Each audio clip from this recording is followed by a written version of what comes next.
Hi y'all, good morning or dang near good afternoon at this point. It's getting later in the morning here, but I'm on the water now. We getting ready to go after some fish and hopefully get a mixed bag today because I need some bait for a catfish trip. So bluegill, bass, crappie, skipjack, whatever we can catch that's legal bait and legal size, it's coming with us today, folks. So this is my second stop of the morning. I'm over here now. I'm on a main channel area here. Out on the Clinch River, and we're going to fish some bluff walls here.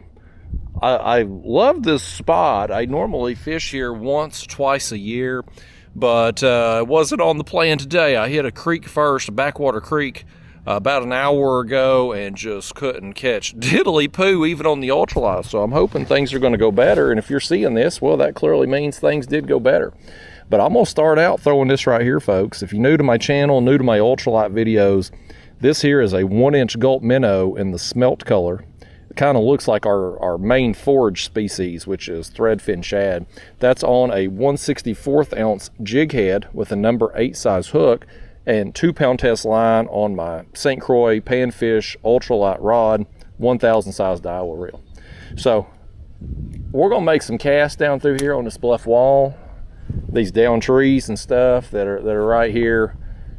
Hopefully run into some fish. Again, if you're seeing this, good news, we got on something. But my first stop, my first place I went this morning was on a backwater creek. I put in at the back of the creek and was kind of fishing my way out, and I kept going further and further out in the creek, and I just wasn't catching anything. And I said, well, I just normally this time of year, I mean, we're in November, we're in the fall here.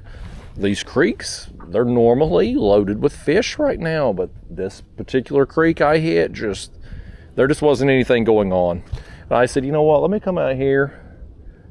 Well, let's try the main channel area. I'm gonna work a bluff wall here. I fished last week down on the Emery River, and I was fishing main channel and kind of a similar type terrain, I guess if you will, just a kind of a steep bluff wall, and I caught a bunch of fish. I mean, I tore them up down there, and so I thought, well, let's try. I'm on the Clinch River here, but let's try the same type of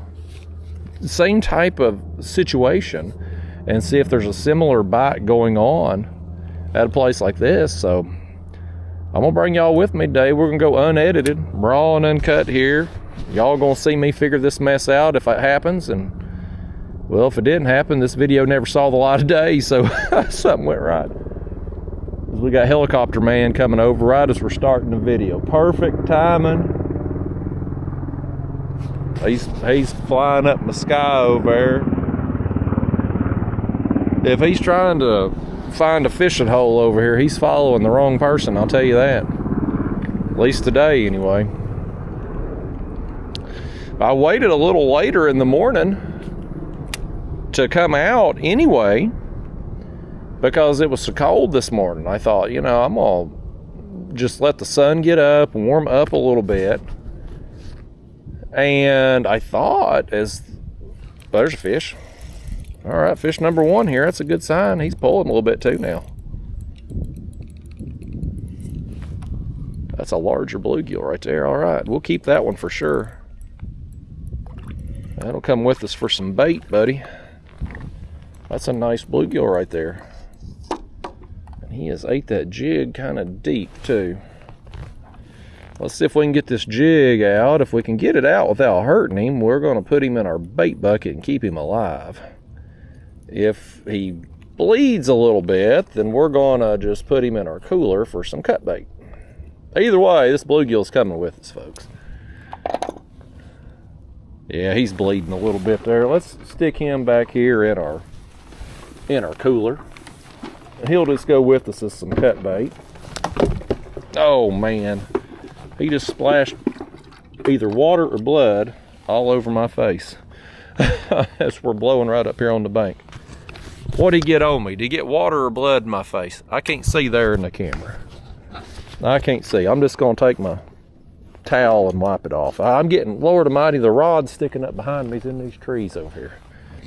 We're starting off in a bad way, folks. We're starting off here in a bad way. I've got my new rod behind me here. We're going to throw it a little bit today too. It's a light action rod. If I didn't just break the daggone thing back there. Okay, I think it's good. It's a light action rod, and we're going to throw a 3-inch size Gulp on it a little bit today too. Try it out, see if I can get my first fish on it. My plan was to take it down on my Florida trip coming up here soon. Throw it around those bridges and whatnot, catching snapper and a bunch of other saltwater fish that I have no idea, honestly, what they are. My ultralight's a little too light for some of those saltwater fish down there, so I thought I'd bump it up a little bit, be able to put on just a little bit heavier line and throw around them bridges with some shrimp and just catch the snapper and the whatever will play down there to be able to use for shark bait and whatnot. So anyway, that's coming up here soon, but today I want to try to get on anything that we could put on a hook to try to get me a catfish before I head down to Florida. I'd like to get a catfish trip or two in before I go, but I don't know where the skipjack are at. I don't know where the white bass are at. The bite for them I was struggling before I'd left for South Carolina to catch any of them. And of course I got back. Today's kind of my first official bait run, if you will. I had done an ultralight trip there when I got home from South Carolina, but I was mainly fun fishing, just catching whatever. I wasn't, if I'd got on some skipjack, I'd have certainly kept them, but I wasn't going out with the intention of trying to catch skipjack per se. But other than that and a carp and buffalo trip, I ain't done much fishing since I've been back. I was sick. I got sick over there in South Carolina. There's a fish.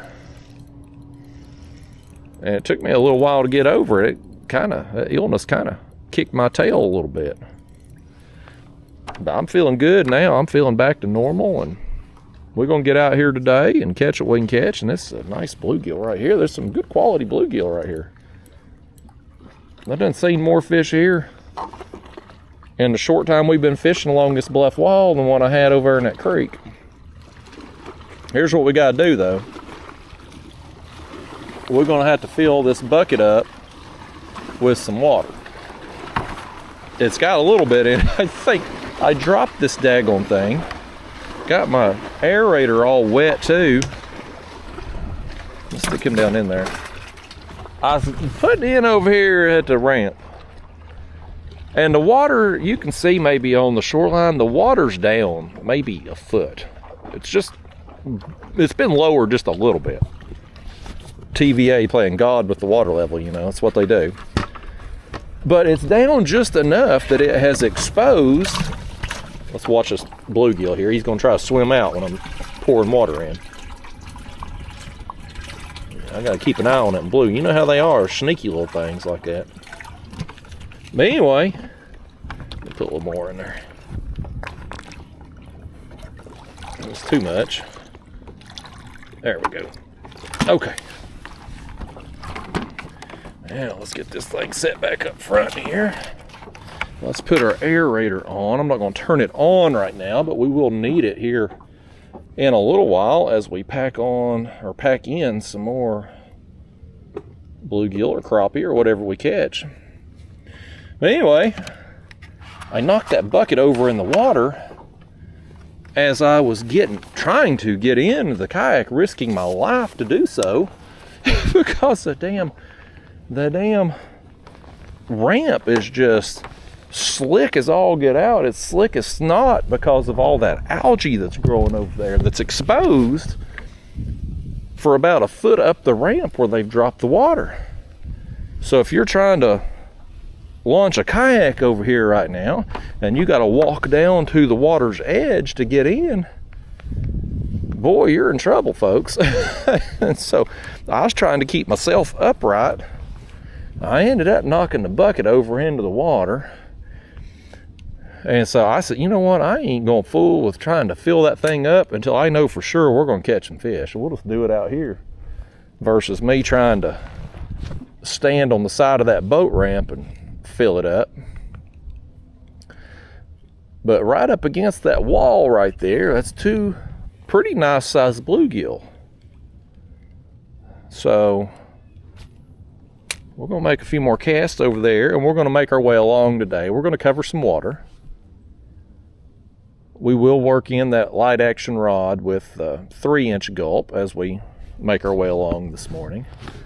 Right now I want to focus on the 1-inch because I know I'm going to catch more fish with it. If we get bit on the 3-inch Gulp, it's going to either be crappie or most likely bass. This 1-inch, who knows what's going to bite? It could be anything. That's what's most fun. One of the most fun aspects about fishing with the 1-inch Gulp is that you just never know what you're about to reel in when you get thumped. Because it could be literally anything that eats it. The 3-inch size is so big that you'll get some bluegill with it. Some larger bluegill with it. You will. But for the most part, in order for them to actually eat the bait, I mean, you'll feel bluegill just peck, peck, peck, peck, just attacking those 3-inch.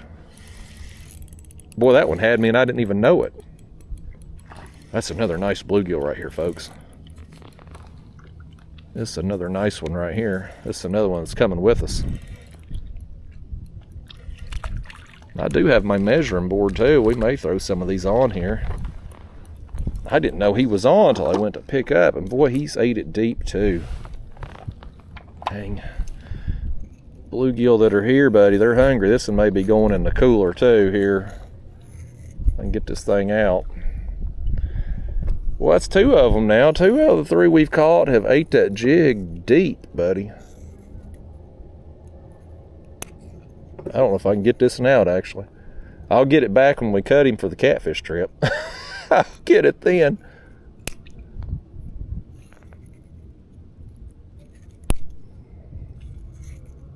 Yeah, I think I'm gonna have to. Oh, I did. I got it back. He's definitely got to go in the cooler, though. I had to go deep on that surgical procedure right there, folks. Who knew you out here doing surgeries out in the field, buddy? Hard times. I didn't feel him eat it, though. That was such a light bite. I never felt him eat the bait. I went to pick up on it, and he's there.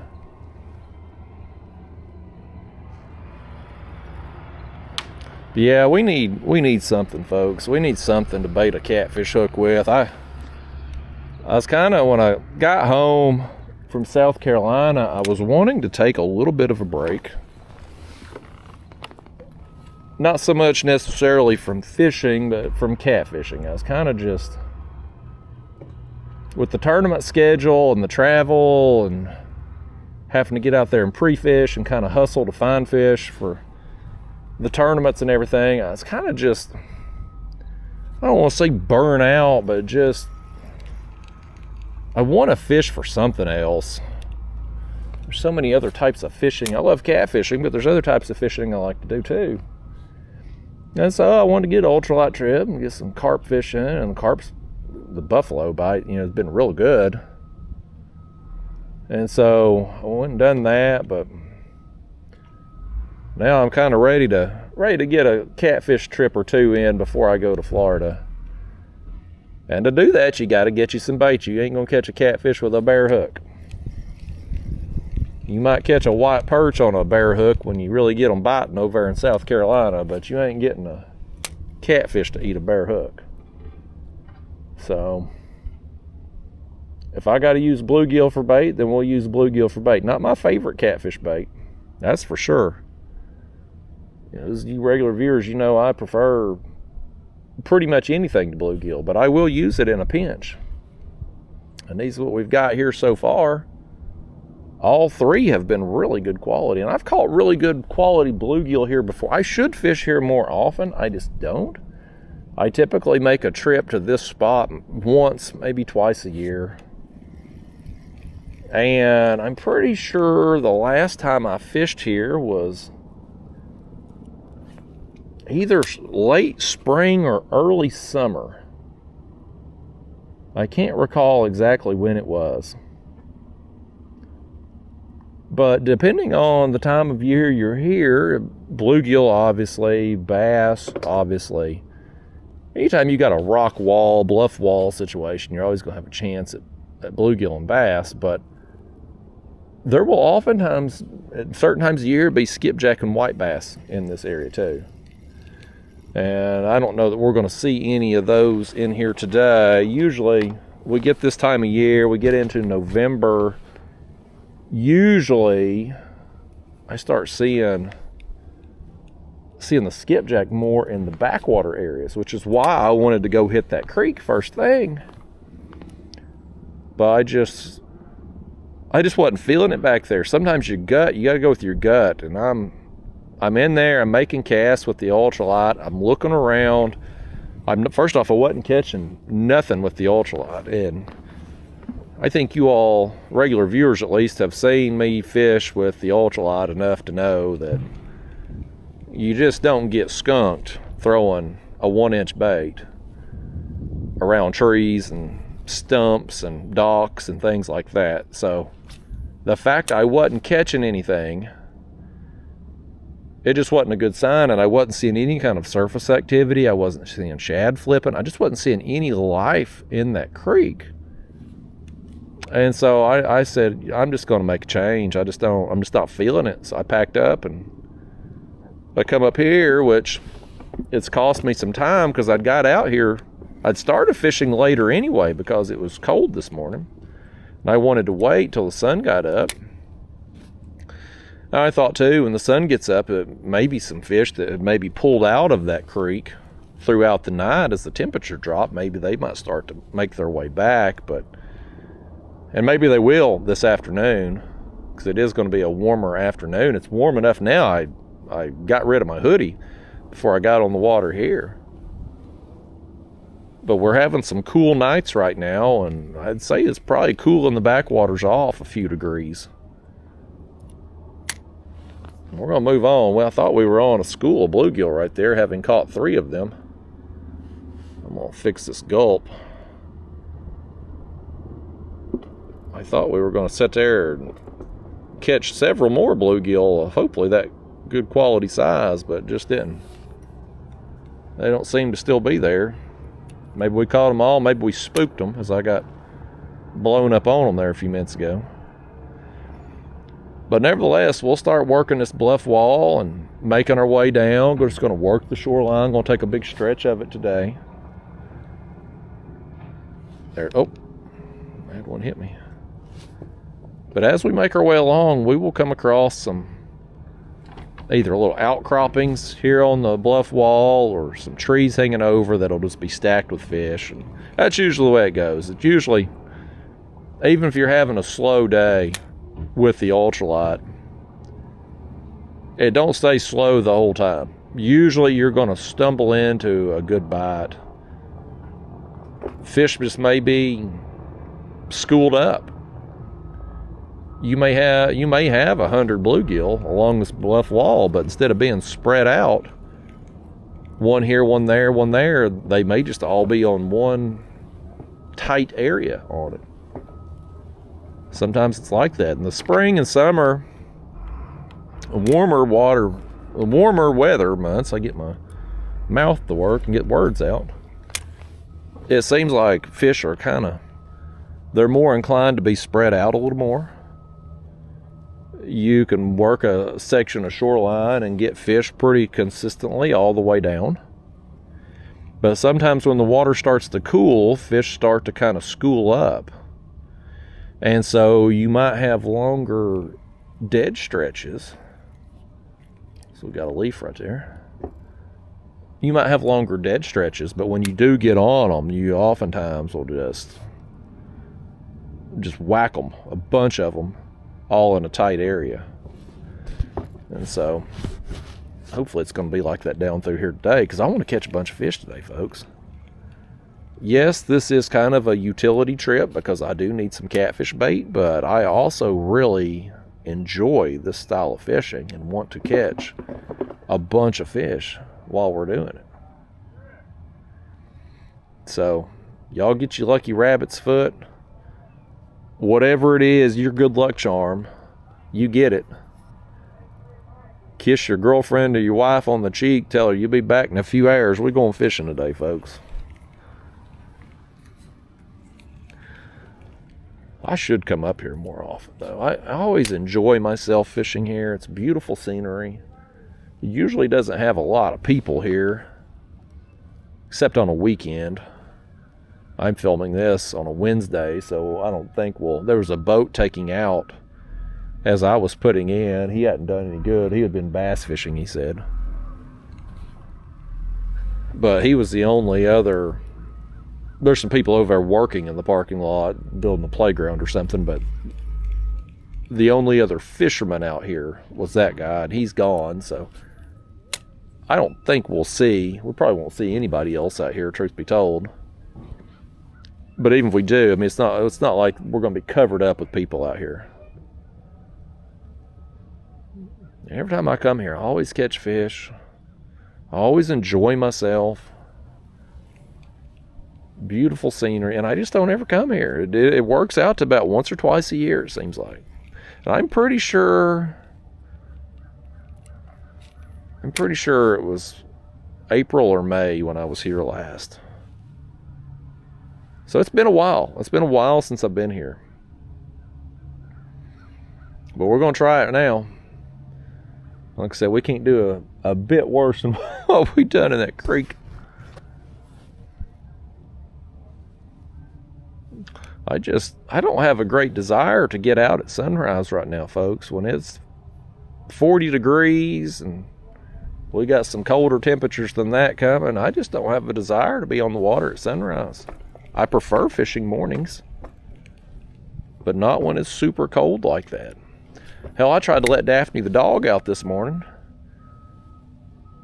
and she hadn't been out since about, I guess it's about 10 o'clock last night, and I let her out before we went to bed. I couldn't get her to go out this morning. She's such a damn diva, she wouldn't go out. But I'm hoping. We had a little incident at my house, folks. My neighbor has some chickens. One of them got eaten in my yard, apparently, because there was a pile of feathers, white feathers. So I'm sure it was one of his chickens, one of his hens. I hope he don't think it was my. Daphne didn't do it. Daphne don't. She ain't never bothered no chickens. But I'm hoping they don't think it was Daphne because it ends up being in my yard. I guess something probably got it and brought it into my yard, maybe, or I don't know. Sometimes them chickens are in my yard. He lets them out and they wander around the neighborhood through the day. But I know Daphne didn't do it. It wasn't there. Whatever got it last night. Because it wasn't there yesterday afternoon, that pile of feathers anyway. And Daphne was with me all yesterday afternoon, all night, so it wasn't her. But I hope they don't think it was her.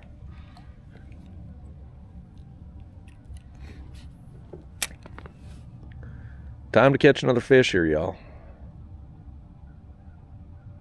You can see here, this cliff wall, it just comes straight down. And I don't have a graph on this kayak. I'm in my Hobie Lynx today.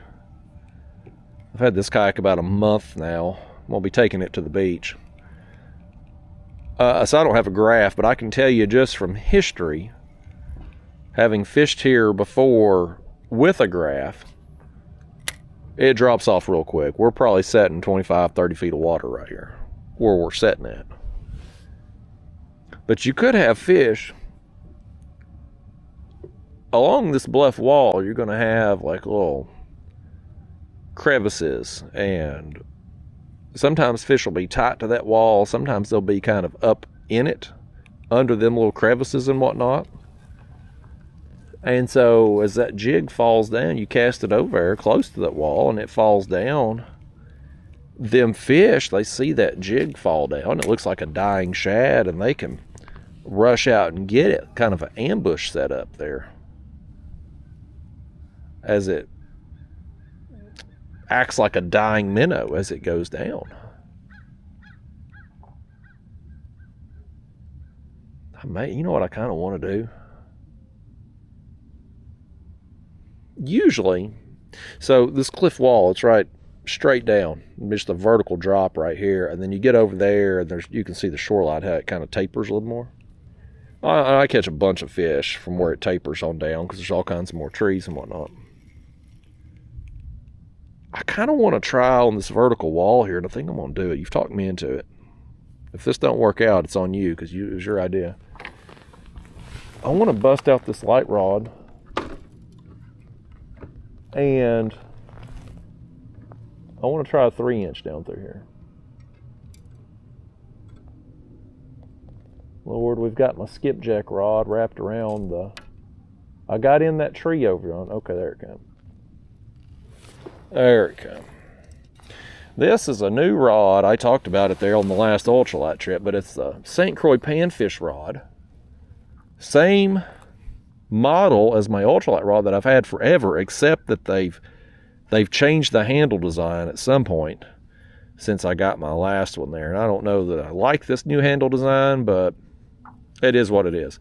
I've got a 1,000 size reel, 4-pound line on this one, and we've got a 1/32 ounce jig head with a number 2 size hook. So a little bit heavier jig head and a little bit larger size hook. That will eliminate the bluegill bites with that larger hook.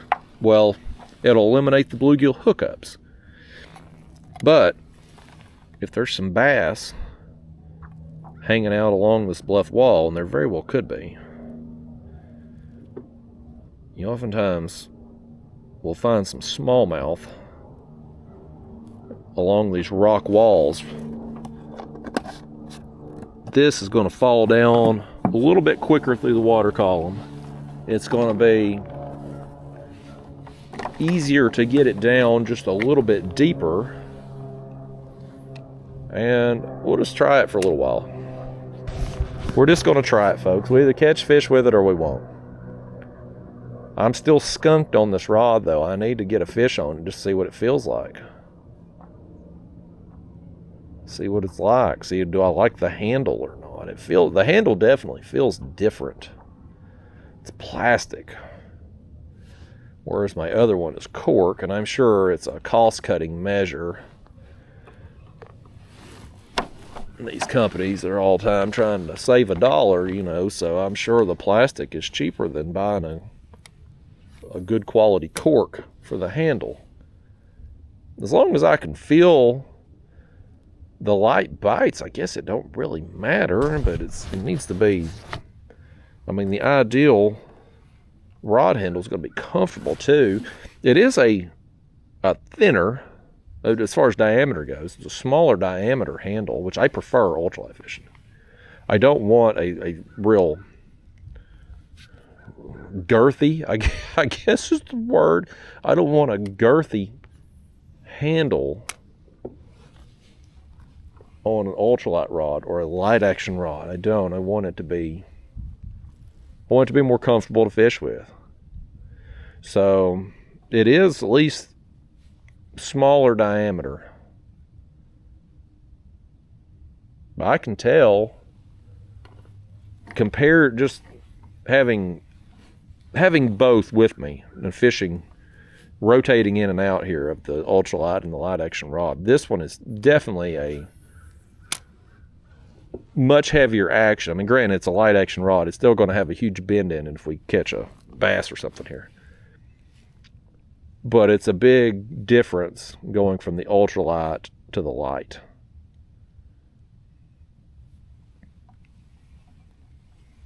I know for sure we'll catch when I take this thing to Florida, what I'm wanting to do is just take a small jig head and Just put shrimp on there and toss it along them bridge pilings. Because all them bridges down there in the Keys, they're all stacked with fish. You can't not catch fish down there. And you get a variety. I mean, you get a bunch of different types of snapper and a bunch of other fish. I have no idea what the hell they are, but there's also some toothy fish down there. We got something here, folks. We think we got a bass. We got a bass right here on this 3-inch. That's a nice too. That's a nice smallmouth, right? Oh, and he just spit it. He just spit it. Dadgummit. I didn't feel him eat it. I didn't get a great hook set on. I didn't feel him eat it. That was a nice smallmouth right there we just lost. Y'all just lost it. I did. I've never lost a fish in my life. I thought we might have a chance at a smallmouth, though. I'm glad I talked y'all into throwing this 3-inch down through here. Y'all tried to talk me out of it. You said, Justin, stick with the 1-inch. And I said, no. We're going to try the 3-inch whether you like it or not. And thankfully, now ain't none of you second guessing me now, are you? You second guessing that hook set that you made, but you ain't second guessing my decision to switch over to the 3-inch right through here. Old small jaw, it was a pretty good one. Come up though, shook his head and kissed it goodbye. I got our net here. If we hook into something big, we'll be able to land it. But anyhow, you get down there on them bridge pilings and there's some toothy critters. Even small fish that are toothy. And when I was throwing the ultralight down there last year, my 2-pound line, it was getting cut a little easier. And so I thought this year I'm going to use a little bit heavier action rod.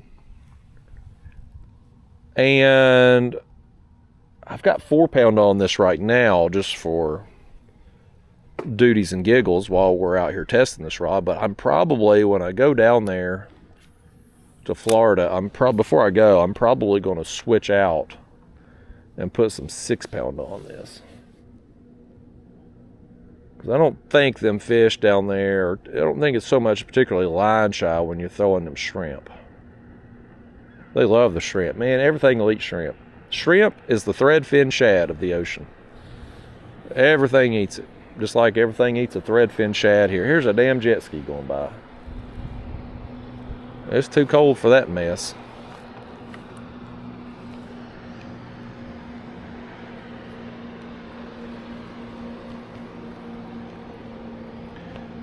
That smallmouth, for the 10 seconds that I fought it, it did feel pretty good on this rod at least. It feels better than these pedals that I'm using. I'm in my Hobie Lynx kayak. I got this. If you've maybe not seen the videos I've talked about it, I wanted one of these mainly for the beach trips, but also too when I'm making a little bait run, a ultralight trip, things like that. This kayak can be beneficial for that too. But anyway, I bought this thing about a month ago. I bought it secondhand. It was used. I saved $1,400 by buying it used. And it comes with the standard fins on the Hobie pedal, the Hobie Mirage drive, they call it. That's the name of their pedal drive. And it comes with the standard fins. Now, they make what's called a turbo fin. And the turbo fins, really the only difference is that they're just a little bit longer than the standard fin. And I have some turbo fins on my old pedal drive for my Hobie Pro Angler that I mostly catfish out of. Now, I use the motor in that kayak all the time. I never use this pedal drive, but it has turbo fins on it. And I said, you know what I want to bring out today? I'm going to bring out this turbo drive, or turbo fins, and see how I like it on this kayak. So years ago, and I got my first Hobie. It was the Hobie Outback. Longtime viewers, you've seen that kayak a lot there back in, I'm trying to think when I bought it. I think it was 2015 or 2016 that I got it, and I had it up through, I think, 2019. But I had turbo fins on it for the most part. But I did, at one point in time, I tried the standard fins. Back then, kayaks didn't come with turbo fins. They come standard with the regular, and then you could buy the turbos as add-ons. And so I had both types of fins, and I tried them out to see the difference. And there wasn't a lot of difference in top end speed between the two. But what I found, the thing I noticed about using it on the Hobie Outback, you got up to speed a little quicker with the turbo fins, and it helped you in current. If you were going in current, it seemed like you could maintain your speed a little better in that situation. But your top end speed, you know, you hear the word turbo fins, and they claim you get faster speeds. I didn't see it. I didn't see the faster speeds. I got up to speed quicker, my top speed quicker, fewer pedal strokes, and it did better in current.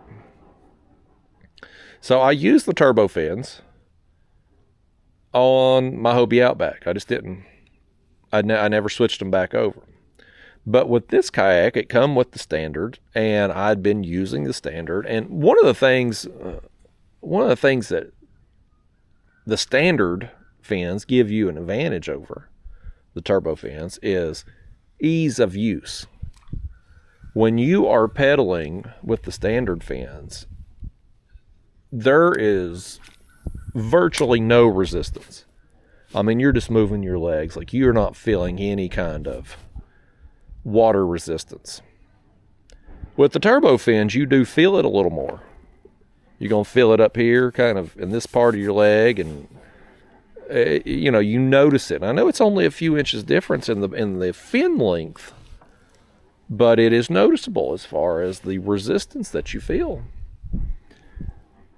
And just being out here in this thing today, I think I like the standard ones better. I think the other advantage of your standard fins is they're more compact.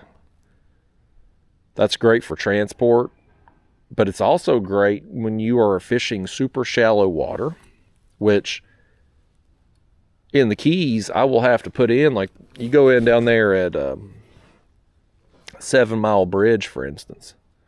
You put in there at the beach below the 7 Mile Bridge. You have to go through some really skinny water. I mean, I'm talking inches deep for, 100, 200 yards before you can get out to water deep enough to get your pedals down. Now, with these Hobie drives, the way the fins are, you can flutter kick and keep them fins close to the bottom of your hull. But the turbo fins, because they're a little bit longer, you have to be out in a little bit deeper water to be able to use a full pedaling motion with them. And so places like the Keys, where there's going to be times where I'm having to go through really skinny water, having the shorter fins is going to be beneficial in that situation. Now, when I get out there in that current around the bridges, as the tides are moving in and out, maybe then I'm going to wish I had taken the turbo fins, possibly. But I think I prefer the standard fins.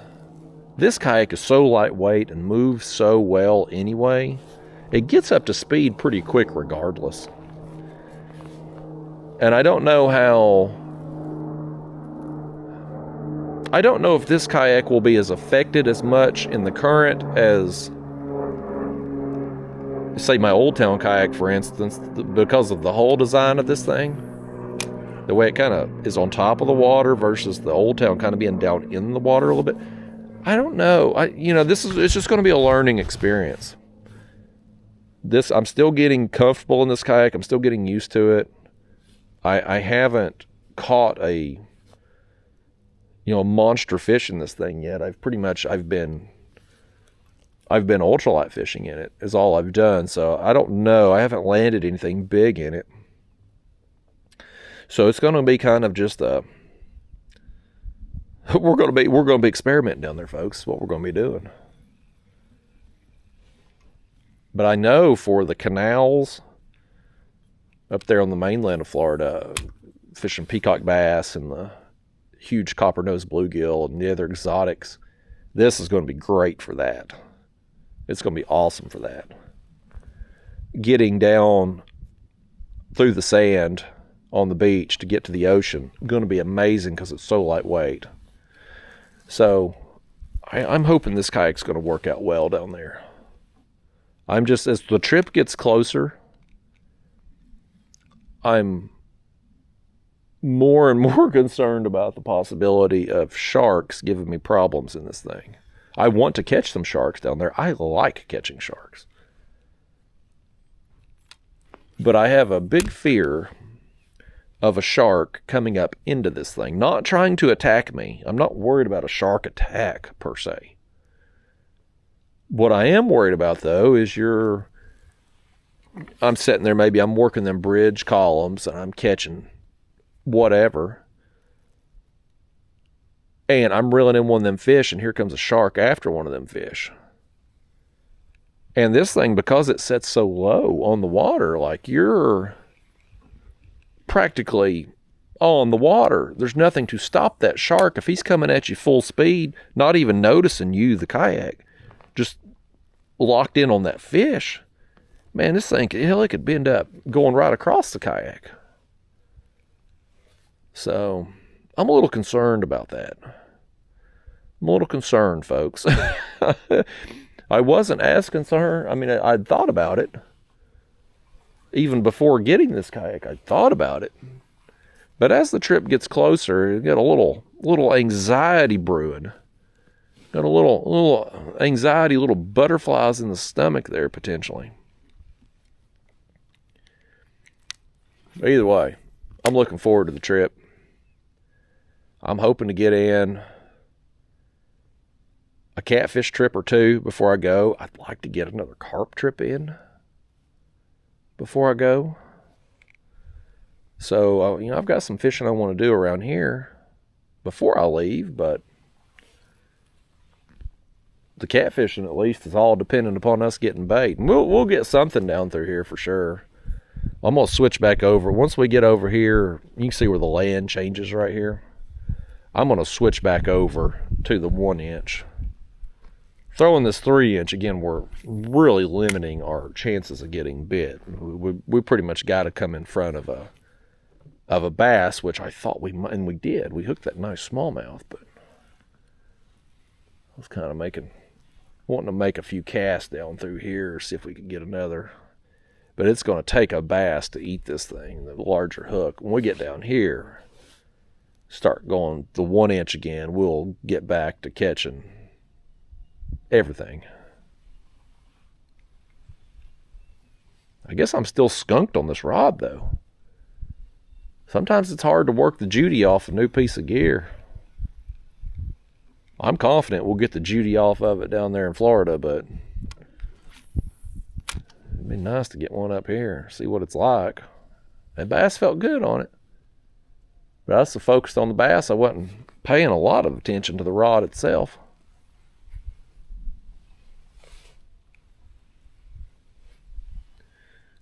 The wind is picking up just a little bit. I'm hoping it's supposed to be a calm day. I'm hoping it don't get no worse than this. I mean, I can feel the wind blowing in my face, but it's not gonna affect our fishing. Y'all got hung over there.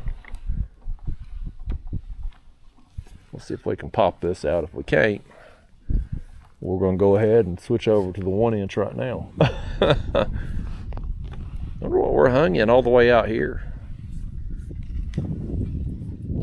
nothing apparently because it just come done.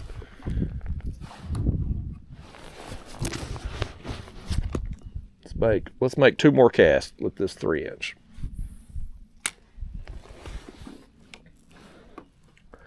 There's a bass tournament out here this weekend, a kayak bass tournament, local club. I ain't gonna fish it, but if I was gonna fish it, this right here would be what I'd do all day. Try to get them 3 bites. Of course, after how I done at the South Carolina Catfish Tournament, I don't know if y'all should trust my opinion on anything tournament fishing related. After I completely just doo-dooed the bed over there. 1 daggone fish, finished next to last place. At least I got the big fish prize, though. I mean, I got a nice check from it, but still, embarrassing performance. I mean, I'm ashamed. Got hung in something down there again. I popped it free. All right, let's switch back over to the 1-inch so we can actually get some action again. I'm going to leave the Gulp on these things, if you leave them on the jig heads, they'll dry out on there and get hard as a rock. But we may just periodically switch over and make a few casts with that 3-inch just to see what happens. I am going to do, before we get back to doing the 1-inch, I am going to put on a new Gulp here. This camera keeps wanting to fall out my chest. Get in my old pea cup here. Old trusty urine specimen cup. It really stores them Gulp well. The little Gulp jars leak. Well, the big Gulp jars leak too. But the larger, like the 3-inch size Gulp, they come in containers big enough that you at least can keep them setting upright. This is a container for the bigger Gulp here. So it's going to stay upright. The little jars get knocked over. And because they leak, you end up with a mess all over everything. So I prefer the 1-inch Gulp to be in the urine specimen cups because I know they're not going to leak. Because nobody wants to clean up spilled pee-pee. Nobody. There, there's a boat coming up behind us. They're turning. I hope they keep going that way. I talked earlier how we wasn't going to see nobody today, and I probably jinxed it.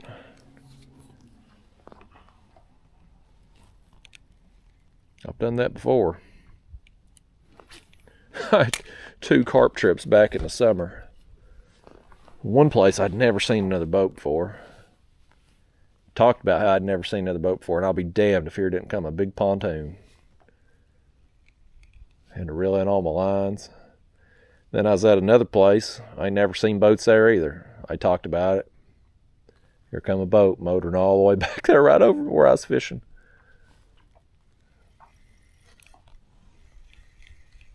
Just sometimes I have a way of conjuring things up. It's like you speak it out to the universe and here it comes. I need to talk about what I need to do is speak out something in the universe about catching a big fish right now. That's what I need. Get one of y'all to reel one of these things in. We had a lot of casts there with that 3-inch. That's the thing about the 3-inch versus the 1-inch. It's a big difference in the amount of fish caught. And when I'm doing this ultralight fishing, or I want to catch a bunch of fish. I want to get a lot of bites.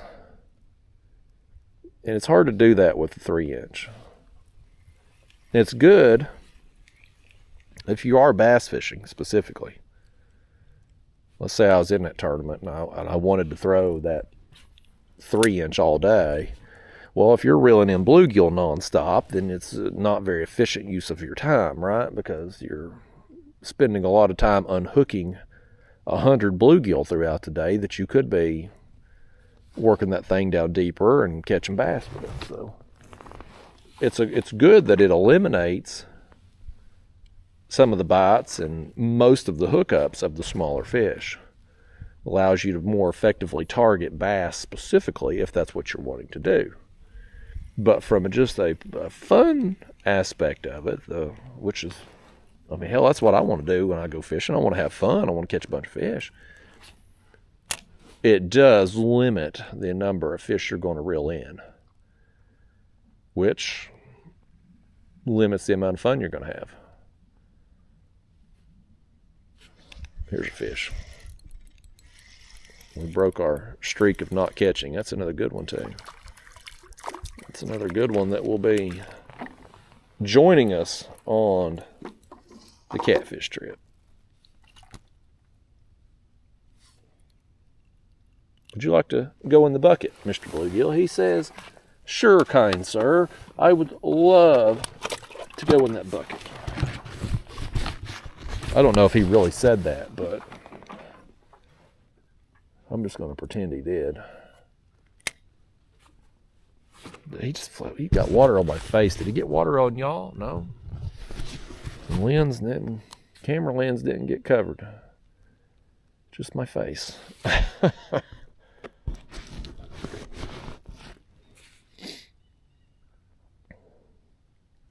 I see a stump, well, part of a tree over there coming out.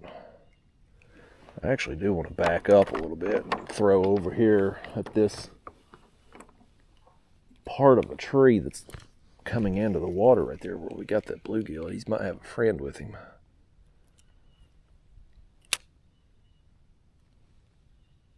Some of these places through here, you've got, I mean, it's fall now. A lot of these leaves are falling.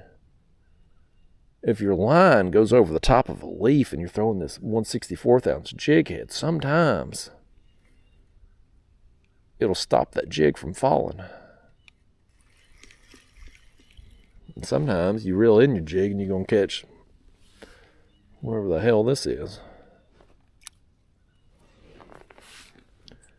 So there may be some areas today as we make our way along that we just can't really fish effectively. We may just have to go around because the leaves, depending on how the wind blows and stuff, it may push them all. Kind of load them up in one area. I tell you, you get these leaves floating, you cast your line over it, forget about it. You ain't getting that jig to sink down. Now, you can throw a heavier jig and get it down, but this setup here, man, it'll stop on a dime. Glad them bass fishermen turned around. They must have seen me and decided to be courteous or something. Here's a fish. My line went slack. I thought I was either on bottom or on a branch or something. I was in a fish's mouth, apparently. That's a good bluegill, buddy. Look at that, folks. I got my board here. If we end up catching any that's 8 inches or bigger, I don't think that one's there. He's big enough to be bucket worthy.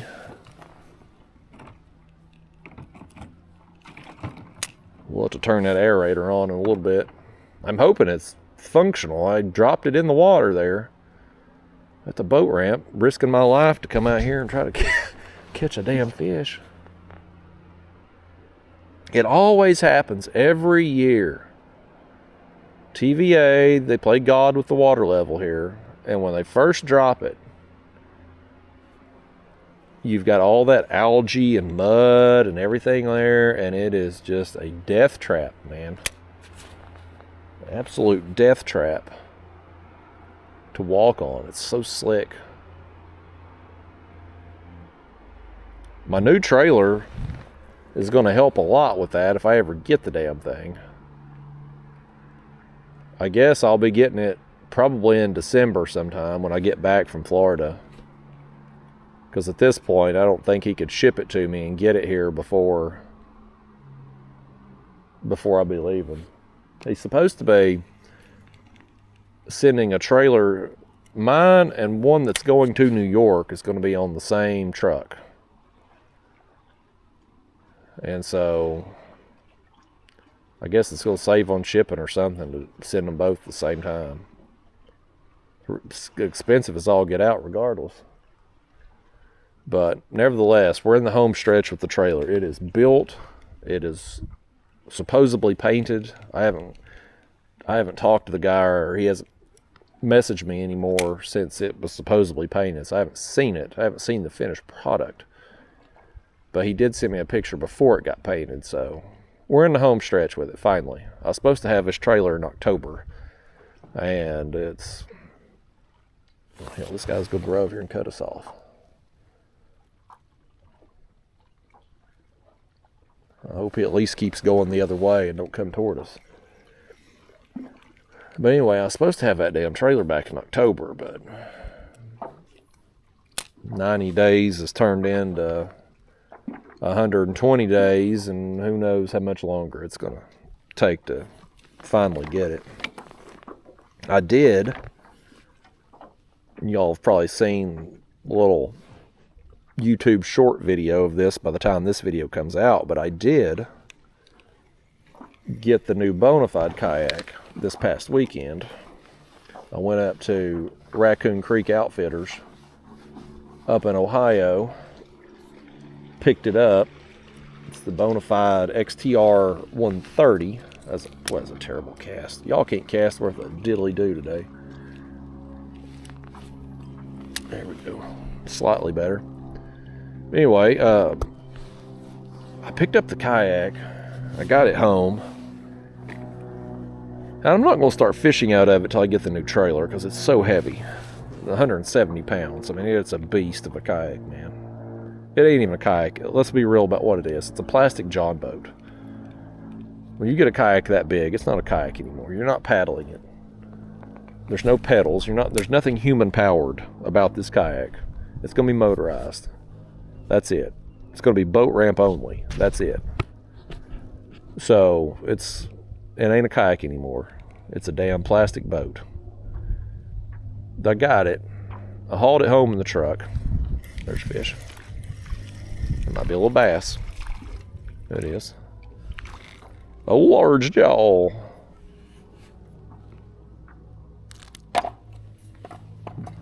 You missed the water, large jaw. Come here before I get blown up on the bank. Get on out of there. But anyway, I brought this thing home in a truck, and I unloaded it, and I put it on my carport, and I thought, I'll go ahead and try to work on getting rod holders, figure out where I want to put things. Oh, something was hitting me. But I'll get all that done, and then as soon as I get the trailer, I'm good to go. Well, and this is my fault. I get this thing out there on the carport, and I'm sitting in it. I got the seat on it. I put my cooler in it. I'm like, hell, I ain't got no damn room.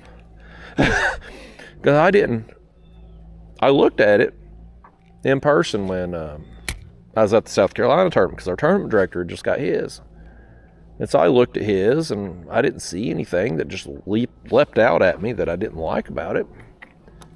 And I thought, I'm going to go ahead and get this thing. I'm going to pull the trigger and buy it. And I looked at it up there at the shop. I didn't sit in it, but I looked at it up there. I didn't see anything about it that would suggest that. Because, you look at this thing, and it's massive. It's huge. It's a beast of a kayak, man. It's huge. You look at this thing, you're like, man, I can fit everything and more in there. But once you actually get in it, like, there's another one. Like, it's a beast of a kayak. But the layout of it, the way they've done the floors, the way they've done the deck, you really don't. You have a bunch of space, but you don't have any space. And I know that's hard to explain. Let's go ahead and keep that one too. There's a little sunfish right there. You have all this space, but, and it'll be easier once I'm in this kayak. I'll be able to show you. I'll be able to show you as I explain to you how they've kind of screwed the pooch on some of the design of this kayak, that it really limits what you're able to do. So we got a, oh, that's a leaf. But I fought it hard too, didn't I? It was pulling back. That leaf had some resistance. Can't believe y'all would fight a leaf like that and think it was a fish. But yeah, folks, this kayak, I've got serious buyer's remorse right now.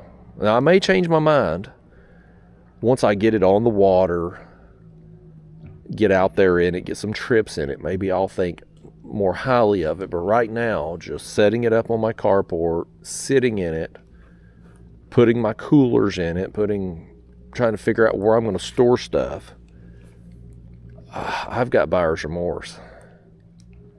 Now, I'd hope to be able to fish off the front or the back of it. What's going to have to happen in reality is I'm going to get one or the other. I can do the front or the back. I can't do both because there's just not enough floor space when you throw your cooler in there. Hell, this guy's coming at us over here now. We got another fish too. What the hell is this? Right? Oh, that's a little green sunfish. Well, look at him. He's tiny, but he's dark. Gone's what he is. He didn't want to be on video. Where's this guy going now? His trolling motor's still down.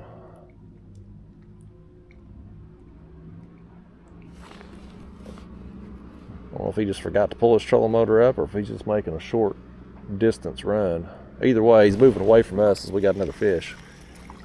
I was worried he's going to come this way. Nothing like having two people on the water and both of them fishing the same place. That's how it usually goes, though. We're on some fish right here in this little... It's kind of like almost a indention in these rocks right here. A little bit shallower water. Well, we was on some fish. Now we on a snag. I'll probably spook them fish as I go over here and get this thing back, because I ain't trying to break off right now.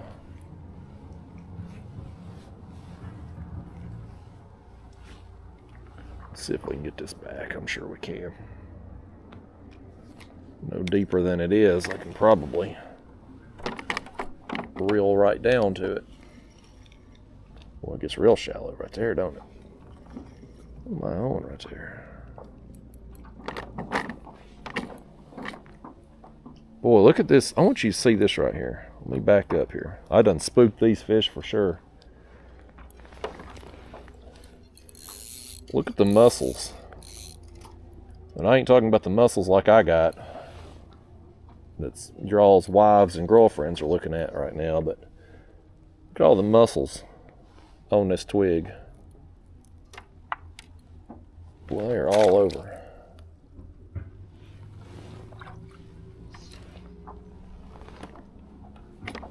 Okay, well, let's just move along here a little bit since I went right over the top of those fish that we were catching. We'll just make our way on down.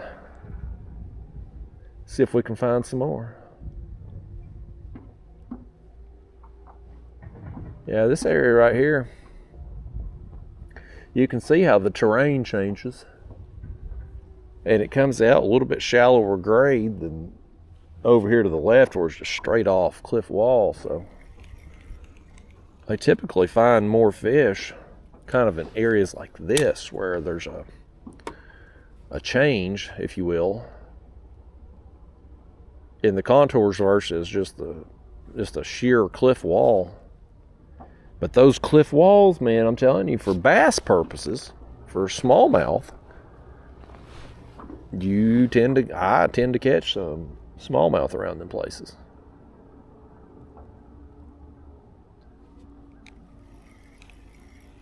If I was fishing out here in a tournament Saturday, which I'm not, but if I was, I'd throw that 3-inch Gulp all day. And I'd work in bluff walls, and I'd get me 3 bites. I don't know if I'd get the winning 3 bites, but I don't think I'd get skunked. Here's another thing, too, we're going to try out today if I get something. Well, I'm going to try it out today before I leave, regardless. But we may try it out on video if we catch one that's front camera worthy. But I've built me a front camera mount for this kayak. I got it laying down up there now so it don't get in our way when we're casting, but it's a ram ball mount, another ram ball that connects into a PVC end cap, and then a piece of PVC. And I can stand that up, articulate it, whatever direction, put the camera on there, and get some front camera footage, and yet still be able to push it down out of the way when it's not in use. That is how I hope it will work. We will see when I actually use it. I'm semi-optimistic. I may have to cut some of it off. I may have made it too long. I don't think I made it too short, but I may have made it too long. So we'll reel in another leaf. So we'll have to kind of see about that. But I tell you what, man, you give me some PVC, some zip ties, some duct tape, I can make about anything. It won't be pretty, but it'll be functional. I can DIY all kinds of stuff. You give me some basic supplies. I've put me a new crate on this kayak too. I rigged it up there yesterday too. Let me make another cast here and I'll show you that. I've just kind of been tinkering with this kayak. I want to keep it simple. I want to keep it basic, but I do need some supplies. Right? I mean, we got to have some stuff to be able to fish. And so I just kind of been playing around. At first I had a little bit larger cooler on here and I'd mounted stuff to the cooler itself. But then I thought, when I'm in this kayak, how big a cooler do I really need? Not very. Unless I was specifically making like a skipjack run where I knew I was going to maybe catch a bunch of skips, and then maybe in that situation I bring a bigger cooler with me. But for an ultralight trip, for a saltwater trip, for something like that, which will be the primary use of this kayak, I don't need the larger cooler. So, give me a second here. I'm going to show you this, what I've done. I jimmy rigged this thing together, zip ties and a crate. I'm telling you, zip ties, you can do about anything with zip ties, folks. Let me take a second here and show you this. Some of you's out there getting kayaks and whatnot, you may find this beneficial. So, this is just your standard milk crate.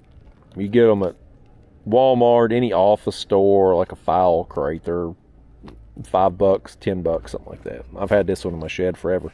But anyway, I took a piece of bungee cord, I cut it in half, and I tied part of it to this side, which connects down into the leash area there. I done one there, and I done one over here in this corner, so that this stays in place. If I'm in rough water out there in the ocean, surf landing, this is going to not fall off the kayak. I took some zip ties, and I zip tied on this cup holder here, so I can store my Gulp in here, tools, glove, etc., and have them easily handy. I did some more zip ties, and I zip tied on a 3-rod rod holder set up here off the back of it, so I got some extra rod storage. And then in the crate itself, I've got this smaller cooler, which the color kind of matches the color of the kayak. That wasn't planned. I've had this cooler longer, but it's here. I've got some space in front of here. I can put a Plano box if need be. I can stick my measuring board here, cutting board, things like that. And I've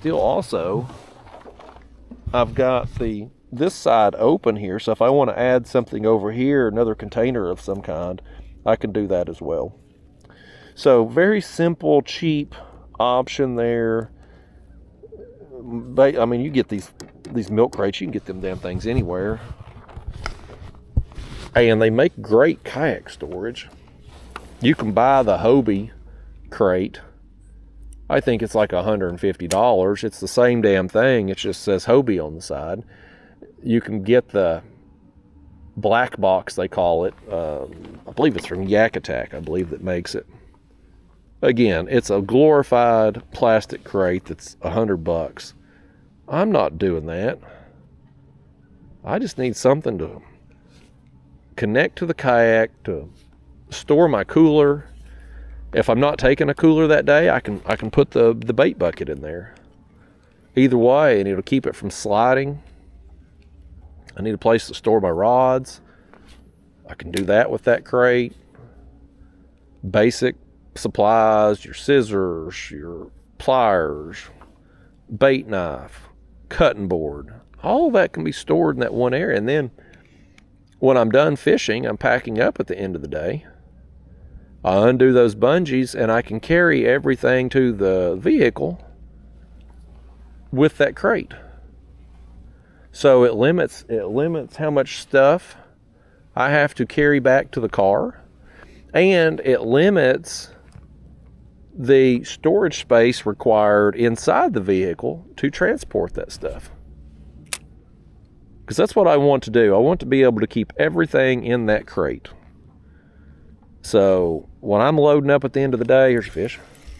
Oh, I lost him. When I'm loading up, it's that crate and the pedal drive, and then I'm done. I can carry everything up there. Carry the crate and the pedal drive with the rods in the crate up to the vehicle. Come back, pull the kayak up. There he is. I got him that time.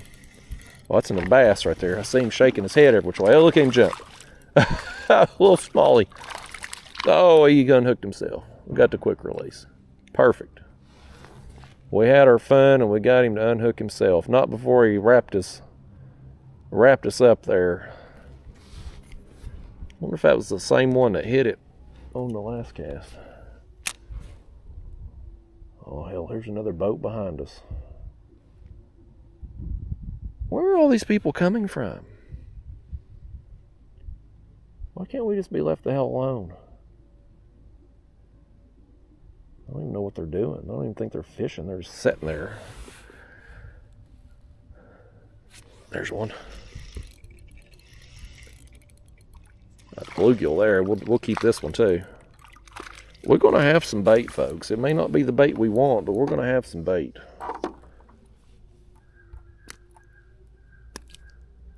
Yeah, boy, they're eating this thing. These bluegill, buddy, when they eat it, they are inhaling this thing.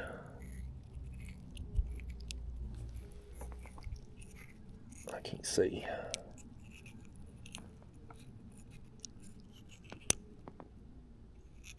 Give me that jig, but this is another one here we're going to have to put in the... He ate it deep enough, and my surgical skills aren't top notch, so he's going in the cooler for cut bait. Let's throw it back over there, though.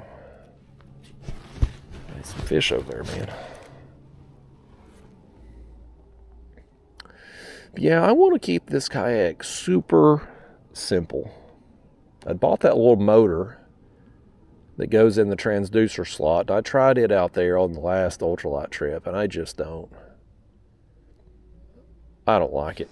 I talked about that in that video. It's not good with debris. This time of year here, you get the leaves on the water. I go down there to the ocean, we're going to have grass, seaweed and stuff. Or he hit it then. Oh, I lost him too. What am I losing fish for? That and tore our gulp. Let's get a different gulp on.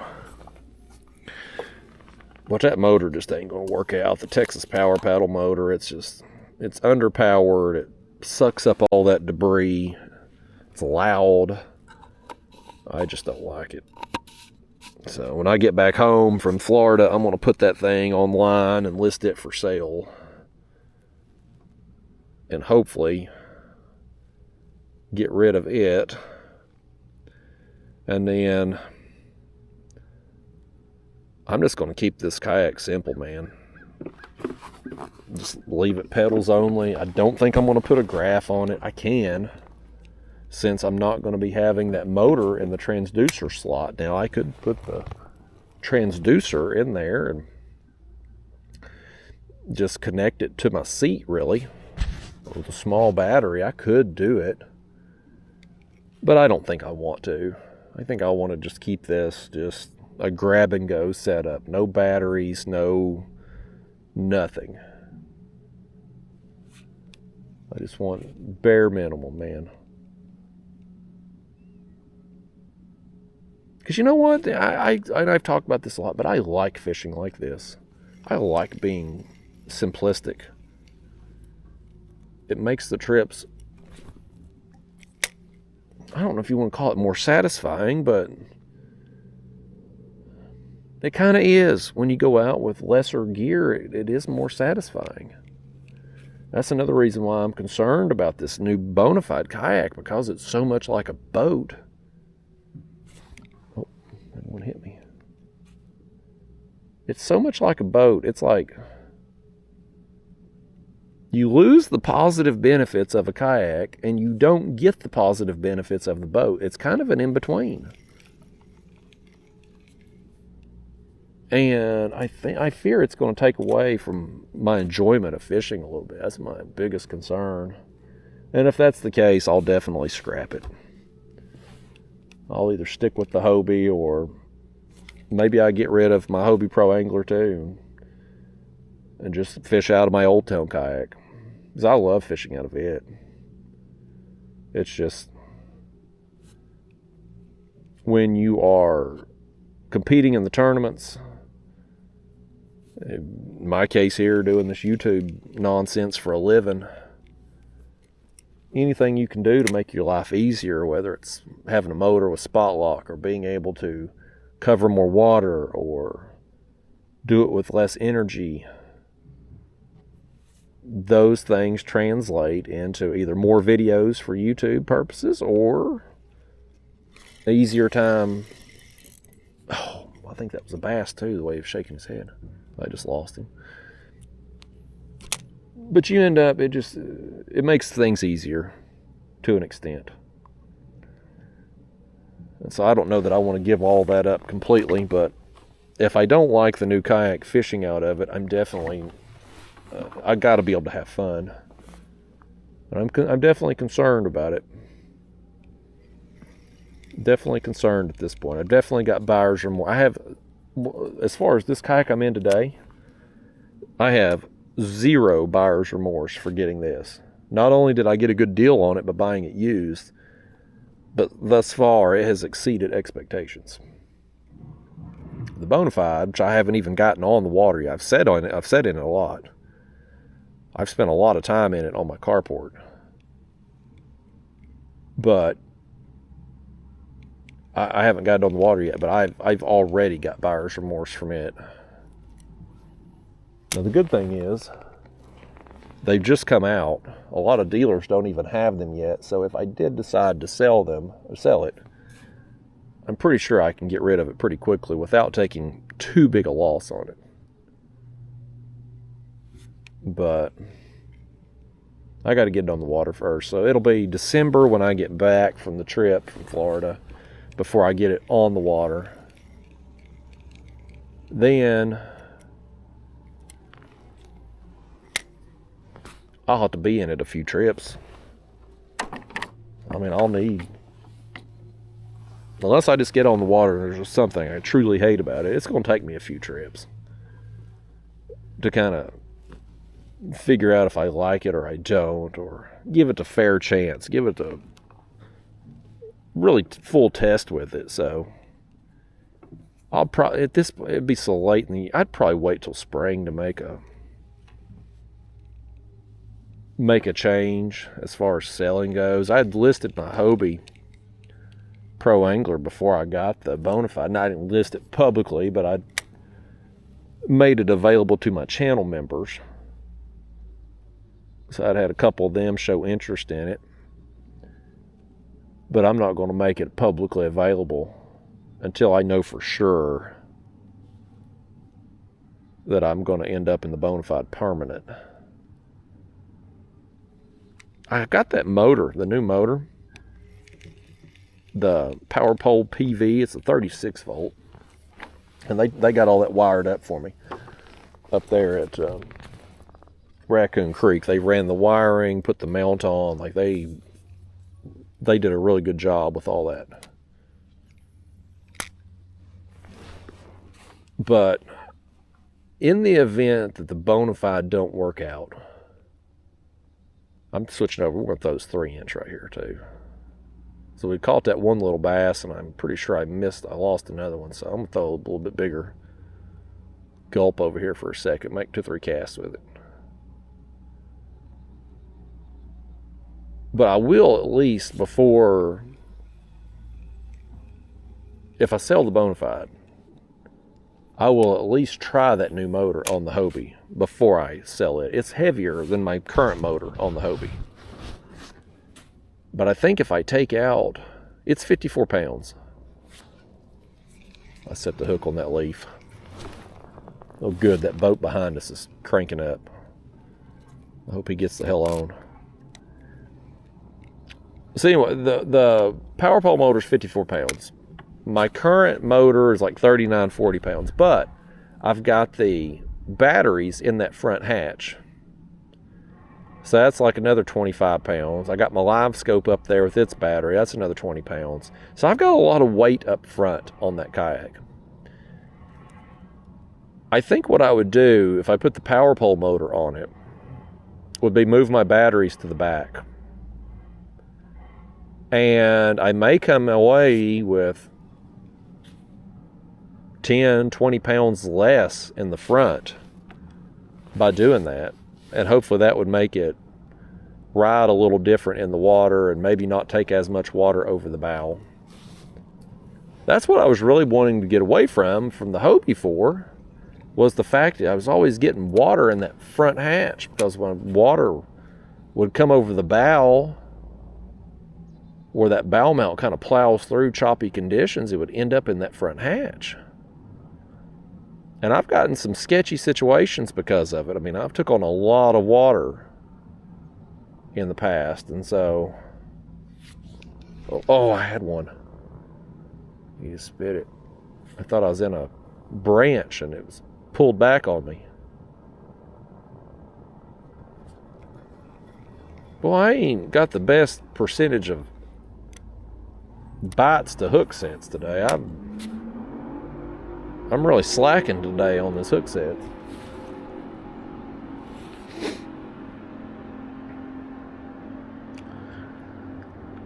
But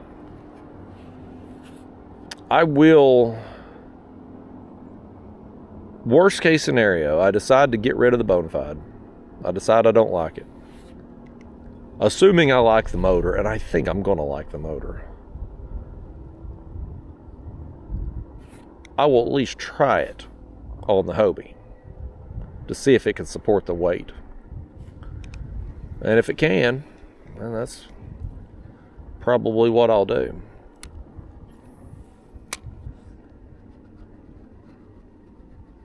It's just, the Bonafide is just weird. I can't really explain it. It'll be easier once I'm in it and talking to you and showing you what I'm talking about. But it's like, you sit in it and you're like, man, this thing is just, it's monstrous. It's huge. Yet, there's no space for anything. Like, it's just, I don't think it's... It'll be easier once you see it. It'll be easier once I'm in it. Now, some of the guys, like Kayak Mike, our tournament director, Ryan Bortz, he got him one too. He was up there. The day I got mine, the day I picked mine up, Ryan got his too. So he will definitely be in it. Now, somebody like him that likes pulling planer boards and he only fishes off the back of the kayak, somebody like him, it's perfect. But for me, I was wanting to fish off the front and the back, depending on the style of fishing that I was doing. And that's hard to do and have a cooler, because the cooler takes up so much of the space which is limited because of how they've done the floor and that front deck. So I fish differently than the other guys on the tournament scene. All these guys on the tournament scene, man, they're all pulling planer boards. They either go below the dam and they bump, or they pull planer boards. And I don't have a desire to do either of those things. So my needs and their needs are kind of different.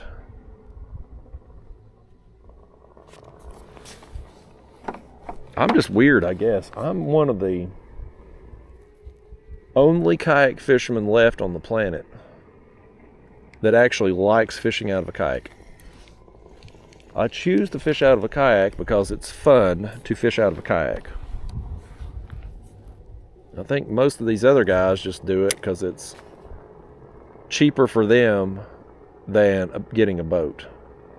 Which this Bonafide, man, it's $2,800, man. It ain't cheaper than a boat. You can buy a John boat cheaper than you can buy this Bonafide kayak. And a John boat's laid out better. You got more room in a John boat. This Bonafide's the size of a 12-foot John boat, but you ain't got the room of it.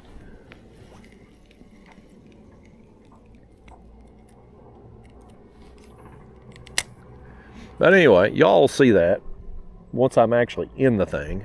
I'll try to reserve my final opinion until such a time that I'm actually able to get it on the water. And I could have it on the water now. It would just be such an ordeal getting it on and off the water. Or I'd have to change over my trailer bunks from Hobie to accommodate this kayak. And either way, I'm going to sell, no matter what happens, I'm going to sell my trailer that my Hobie's currently sitting on. It's gone regardless, because when I get the new trailer, it's going to be longer and it's going to have that walkway down the side, and it's going to be better. But which kayak I ultimately end up hauling on that trailer, well, that remains to be seen. That we will determine with time. It's my own fault. I should have tried it out before committing to it, but you can't. The dealers don't have demo days anymore. So you can't. And Mike had his over there at the South Carolina tournament, but I didn't see Mike until the tournament check-in. And at that point, he's already off the water. He's busy doing the awards and all that. And then, of course, once it was over, we got a bite to eat. Everybody goes back to driving toward home, which Mike was coming from Ohio. I was coming from Tennessee. So we both had long drives. So I didn't want to hold him up by getting out on the water and trying that thing. But it's impossible to really know. It ain't impossible to know we're in a snag because I'm in it, buddy. But it's impossible to know what you're going to think about a kayak until you're in it, on the water, seat time on the water. And that's where having demo days that they used to have back when things were different in the world, you could get on the water and try out a kayak and see if it would suit your needs. And I'm hung good in it. I ain't going to get this one back, I don't think. I thought we'd get over here on front of it. Oh, there it comes. I'm all up in these trees. All right, crisis averted right there. Got it back after all. But you could try out a kayak, see how you feel about it, see how much space you have once you're actually sitting in it on the water, kind of get an idea of where you want to put rod holders, where you want to put your bait cooler, your gear. And dealers have stopped doing it. And so now all you can really do is just look at the kayak on the showroom floor. And man, you look at these kayaks when there's nothing in them. They're in the showroom there. Everything's all shiny and clean. You just envision in your mind like, oh yeah, I can do this, this, this, and this. But then you get it home and you actually sit in it. And you're like, oh, well, you know what? I don't have as much space here as I thought. And then, but at that point, you've already pulled the trigger. You've made the purchase. You're committed. Nothing you can do. I remember years ago, this was back when they actually had demo days. But I was really interested in the Jackson Kraken paddle kayak. Because it was a long kayak. It's 15.5 foot long.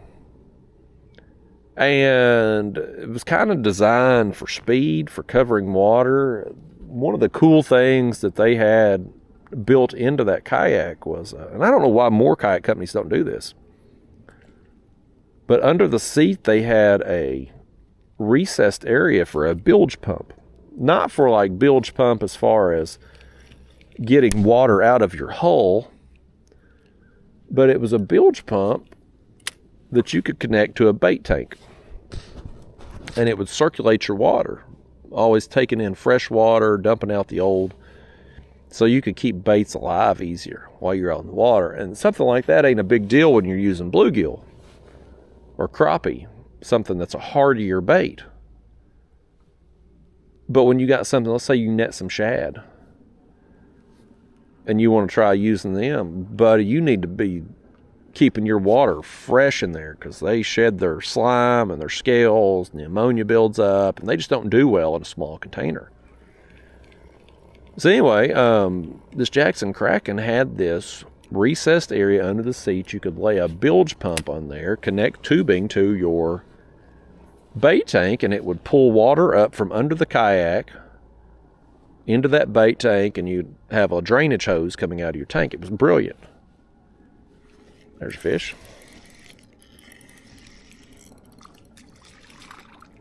Another good sized bluegill. We're not getting a lot of bites, but the ones we are getting are pretty good. This is another one's going to come with us here. I'm going to just throw one on the board here. I don't think he's 8 inches, but we're going to just put him on here and just see how close to 8 inches he is. I bet he's over 7. My measurements start at 8 inches here, so he's probably 7.5-ish, I guess. Set that board there up under the seat. There we go. So, I was interested in that Jackson Kraken. And I went and I tried it out at a demo day. And you just go to the demo day that's at a public park. They've got all their various, I forget what dealer it was. There's another fish, 2 in a row. I forget what dealer it was. This is another good one right here. He's probably comparable size to the last one. He's going to be going in that bucket comparably too, ain't you? But whatever dealer it was, they had a bunch of different kayaks out there, because they were a Jackson dealer, and I forget, they had some other brands and models too. But basically every kayak that they sold, they would have out there, have one model of it out there. And you show up at this designated time and place and sign a waiver releasing any liability. They'd hand you a life jacket and paddle. You hop out there and take it for a spin. And I hopped in that kayak, that Jackson Kraken, and I thought, man, this thing paddles great. Because back then I think I had my Hobie out back then, but I wasn't too far removed from paddling, so like I was interested in paddle kayaks still.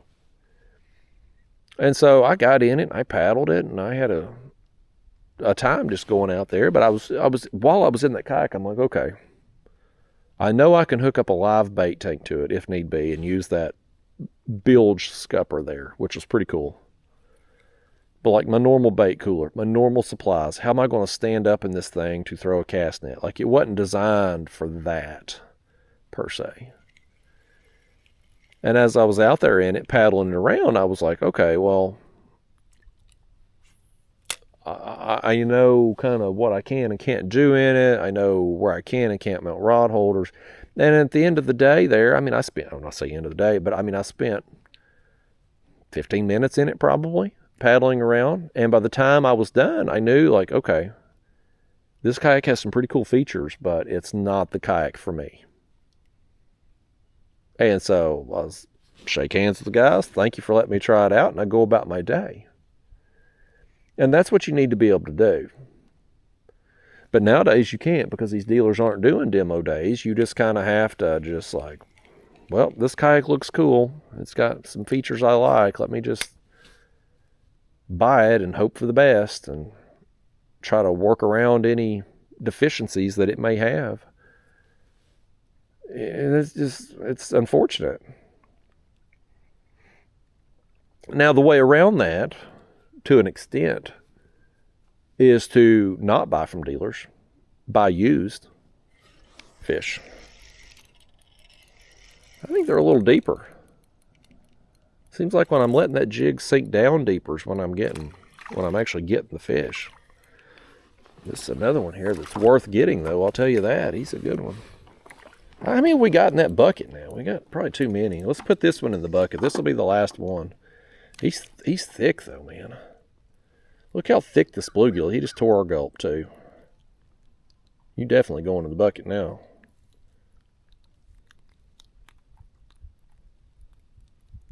Boy, you're hooked good. There it comes.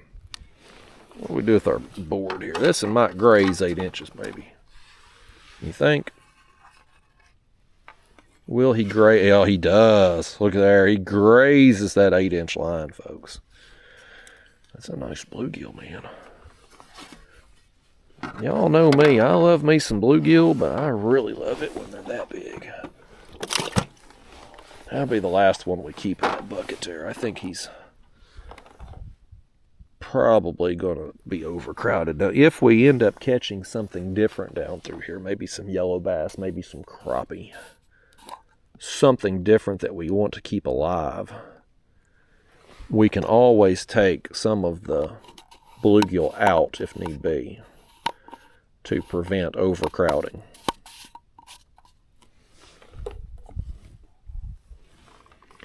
But yeah, folks, I mean, I was at that point in time, I don't remember what year this was. I don't even think they make that kayak anymore. I think Jackson discontinued making that particular kayak. They had two versions of it. I think there was a 13-foot and a 15.5-foot. But I'm pretty sure they discontinued it. But at the time, I was really interested in it. And that demo day saved me from making a purchase that I wouldn't have been happy with, which is maybe why the dealers have quit doing it, because they want people to buy kayaks that they won't be happy with, so that then they ultimately have to come back in and buy another one. But the way to avoid that is to buy used. You buy a used kayak, the person you're buying from is probably going to be more likely to let you try it out, especially if you show up with cash. So maybe you can get a chance to fish, or at least sit in it on the water before you buy it. You've also going to have the opportunity to try it out pretty much risk-free. If you get a good deal on a used one and you end up not liking it, well, you just turn around and sell it, and you probably get your money back out of it. Whereas if you buy a new one, as soon as you walk out the door with it, it's used. So if you sell it, even after using it 1 or 2 times where it's still practically new, you're going to take a haircut when you go to sell it. You're going to take a loss. So if I can get something at a deal, Like this Hobie Lynx, prime example, right? Again, I bought this used. I saved $1,400 by buying a used one versus getting a new one. And I knew, like, okay, if I try this thing out and I don't like it, I'm probably going to get my money back, all my money back out of it. Now, I may have to wait a while to find another person to buy it. It may not sell instantly, but I'm probably going to get all my money back out on it. Worst case scenario, maybe I'll lose $100, $200, which I kind of feel like if you lose $200 on selling a kayak, if you're interested in a kayak, you try it out, you don't like it, and you lose $100, $200, that's money well spent. I mean, I look at it almost as like renting it, essentially. Because if a company out there, and some companies do rent kayaks, but let's say this new Bonafide kayak comes out and there's a dealer that rents them. If I could go spend $100 and rent it for a day and figure out, like, do I want this kayak or not? Does it suit my needs or not? Even if you end up not liking it and you're out the $100 after the day, it's still worth it because it saves you so much more money that you would have lost had you bought it at full price and then had to sell it for a few $100 loss to be able to get rid of it. So, fish. Is that a bass? Long bluegill. Got these clouds moving in here. I can't half see. I need to take my sunglasses off. I'm going to put one more. I'm going to put him in there too. I'm going to take my shades off. We don't need these right now. Sitting over here in the clouds. Let's back up and throw right over here again. We're grinding out some fish, folks. It ain't been action-packed out here. It's certainly more action than what I was getting in that creek that I went to first.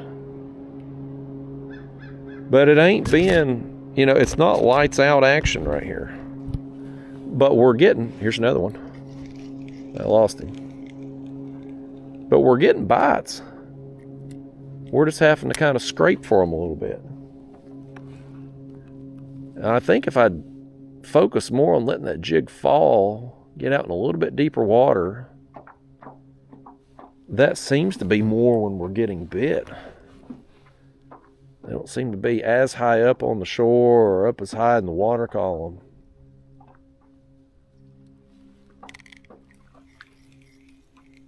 But we're going to end up today, whenever we leave out of here, having caught several fish.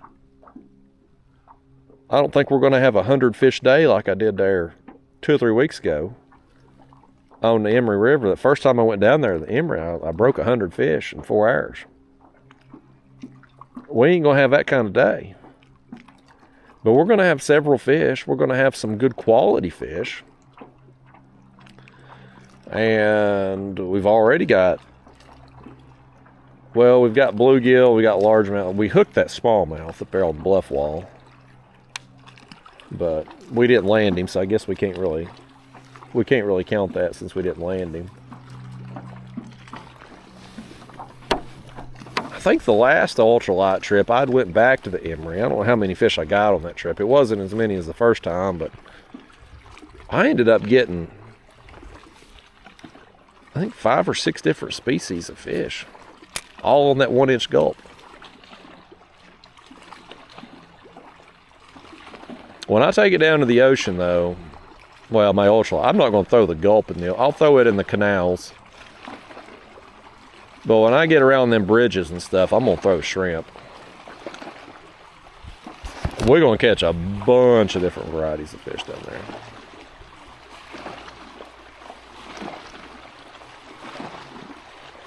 Had that big boat go by a second ago. It's throwing off this wake. This Hobie Lynx feels pretty good in this wake right here. I ain't been in any rough water with it yet, so I don't really know how it's gonna feel or behave, but I mean, just a little bit of boat wake, it feels okay. I was trying to, there's this tree broke off right here. I don't know how far it goes down or out, but it looks like it's been there a long time. Fish. I thought there might be something hanging out on it there. There's one bluegill hanging out on it for sure. He's up under the seat, folks. Get you, fish. Lord Almighty, get you, fish. Where'd he go? I don't even see him. I don't know where he's went. Oh, heck. He's way up there. Get out of here, fish. I still can't get rid of this fish. Looky there. He's back down there in that damn transducer hole. My scupper hole. Let me see if I can feel around for him here. He's trying. He can't get. He's too big to get out the hole. There it goes. I can get hold of him there. You fish. I still can't get. Where's he at now? He found his way back to that damn hole. I'm trying to lean over here. There. What an ornery fish, folks. Lordy days, what an ornery fish. I don't think we was ever getting rid of him. He did not want to leave. He's like one of them squatters. Breaks into somebody's house and just won't leave. That's what that fish was like. He said, you landed me, buddy. I'm here. He's going to have his mail forwarded here.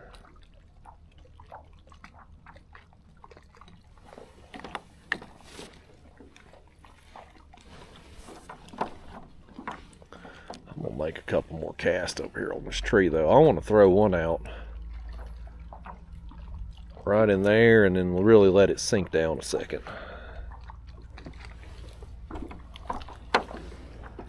Let's see what happens if we get down there. That looks to be like a pretty tall tree. It's uprooted and fell. It's got to have some. The top of it's still out there in deeper water.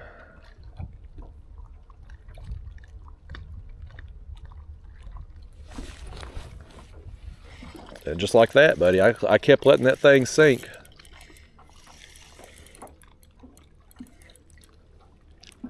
Bluegill. You know what? Let's do right fast. Let's try that 3-inch over on that thing real quick. Just to see what will happen.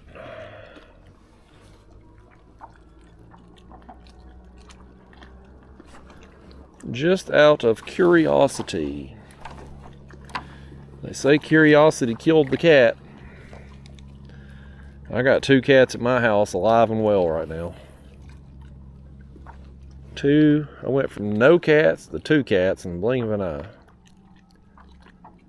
Good news is the Marty, the one we're calling the orange one, the one we're calling Marty, short for Martin Luther Kitty. Oh, I had something hit me. He got neutered last week. He's doing much better. He's back to normal. He likes me again. He didn't like me at first. He first got home. He wouldn't have nothing to do with me. But he's forgiven me. He's half the man he used to be, but he's back to his normal self. So, him and the other one, we got, Marty's the orange one. Midnight is solid black. Midnight's kind of running the house right now. It takes Daphne's doggy bed every day. Daphne gets rooted out of bed. If it's in a good mood, it will lay with Daphne on her bed. If it's in a mood where it don't want nobody messing with it, it'll make Daphne get out of the bed and it'll take it.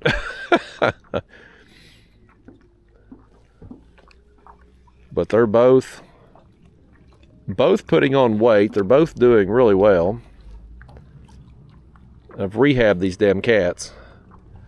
And they've adapted to the litter robot, which is working amazingly well.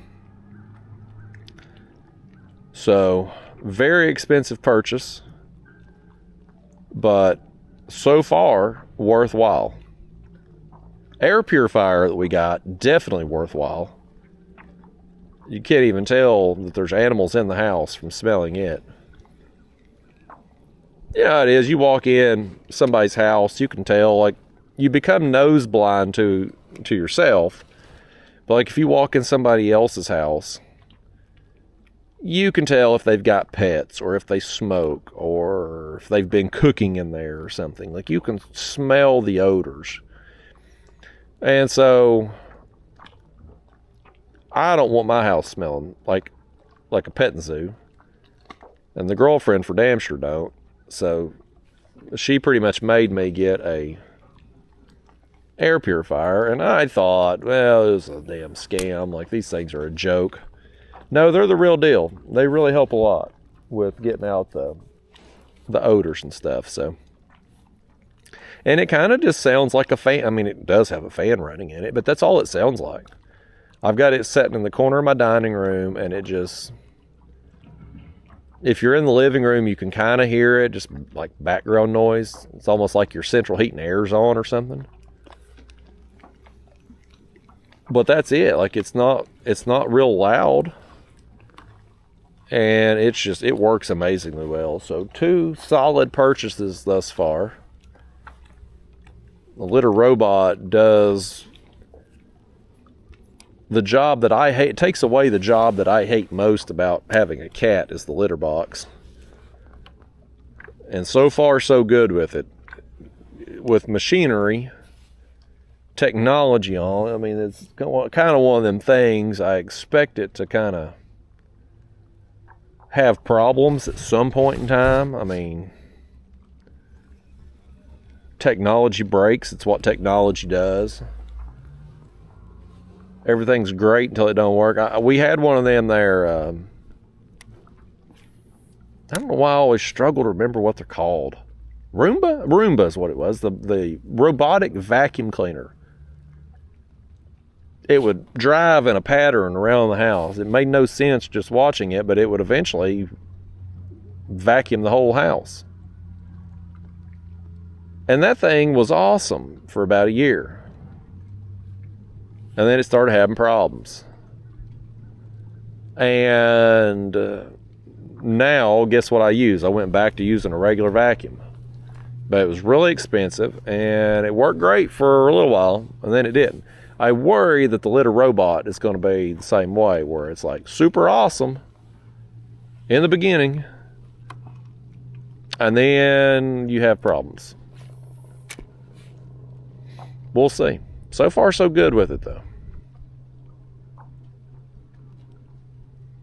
I'm going to make, this is probably going to be the last cast right now with this 3-inch.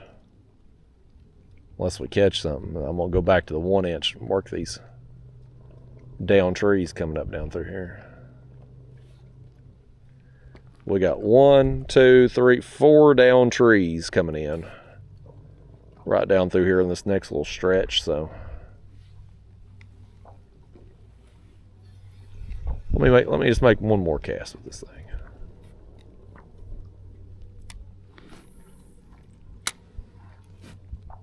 One more cast this, we'll go back to the 1-inch. See if we can get some bites.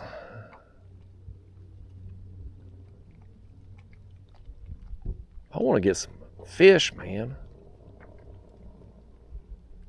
I know y'all are anxious to catch a fish too. I want to get on a good bite. I will use these bluegill for catfish, but I'd have a lot more confidence if we had us some yellow bass or some crappie. And we could possibly run into something down through here. I don't think we're going to get no skipjack out here. I've certainly not seen anything busting. I wasn't seeing any activity in the creek I went in before I come out here. I just don't think I'm going to have much luck skipjack fishing today. But I will at least try to catch something with these bluegill and find ourselves right place, right time. We just might get a big cat on it. I feel like I'm due. I've just been a little break from the catfishing since I've been home. Of course, I was sick. And then I've done the ultralight trip and a carp trip, and now here we are doing another ultralight trip / bait run. So, been a while since I've even attempted to catch a catfish. Well, I did throw out a catfish rod on the carp trip. But we didn't catch anything on that rod. Had a damn good time catching the carp and the buffalo, but didn't catch. Well, I caught catfish, but not on the catfish rig. Caught them on the carp rig. Funny how that works, man. You catch a lot of. I guess if I just sat down and thought, like if a person hadn't ever gone carp fishing before, and you said, look, I'm going to throw out some pack bait and you're going to throw out some worms on the hook, and it's going to be a small hook too, a number 6 size hook, because that's what I use on carp fishing. Just common sense, just thinking about it, you'd probably be like, well, sure, you're going to catch some carp. But as far as bycatches go, you probably think, well, boy, you'd probably catch a bunch of bluegill throwing worms out in them shallow creeks, right? So I missed the fish.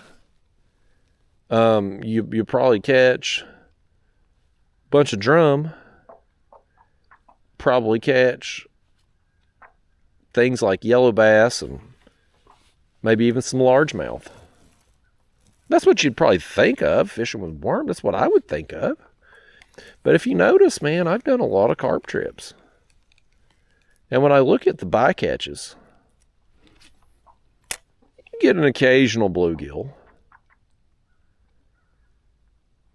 I think I got like one drum this summer. But it's mostly, the bycatches are mostly catfish. Whether it's blues or channels, most of the time, if I'm carp fishing and I catch something other than a carp or a buffalo, it's mostly going to be catfish. Now, granted, I mean, worms are a popular bait for like channel cats and things like that, but hell, I catch blues on them too. And when you've got out, like that last trip there, I had a piece of cut bait out. I'd caught that perch on the previous ultralight trip, so I took the perch out and I cut him. I had him on. I'm like, man, you can't even get that thing eat, but yet they're back there, they're eating the worms. So, no, I didn't catch them. The catfish we caught on that last trip there, they were small. They wasn't nothing to write home about, but still. There's been a lot of trips carp fishing where I've caught catfish as bycatches, and you'd think they'd be more inclined to eat the other bait, but no.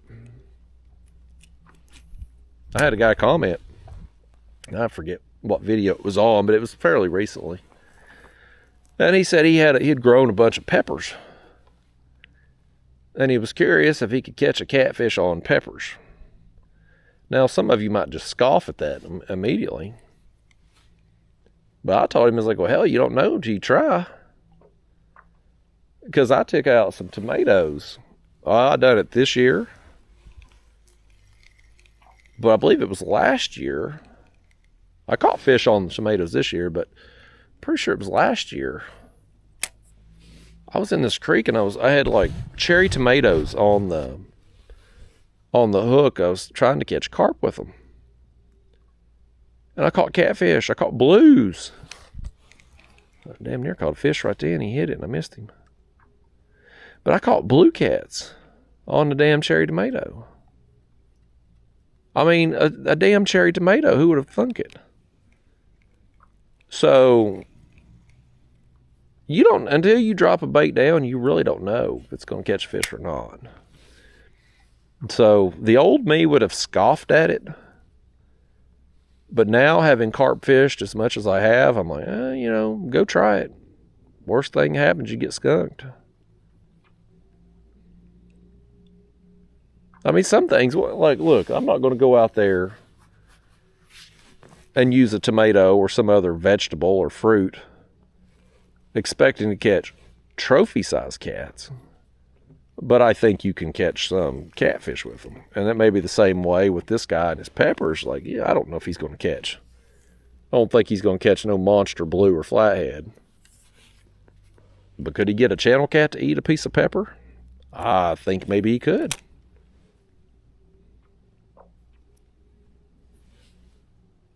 Some baits like that, I mean, I think the smaller fish are going to be more inclined to eat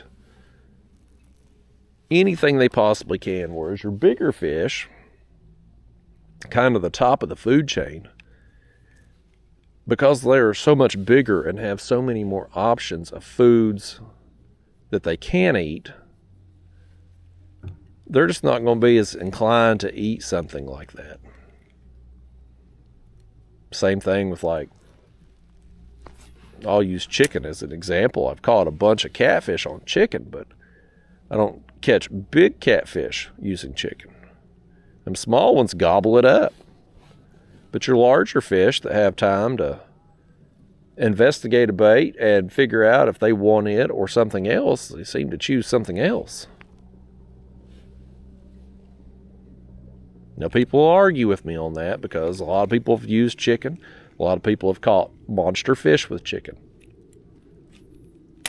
But those people, while they may have caught a big fish on chicken, they're not doing it consistently.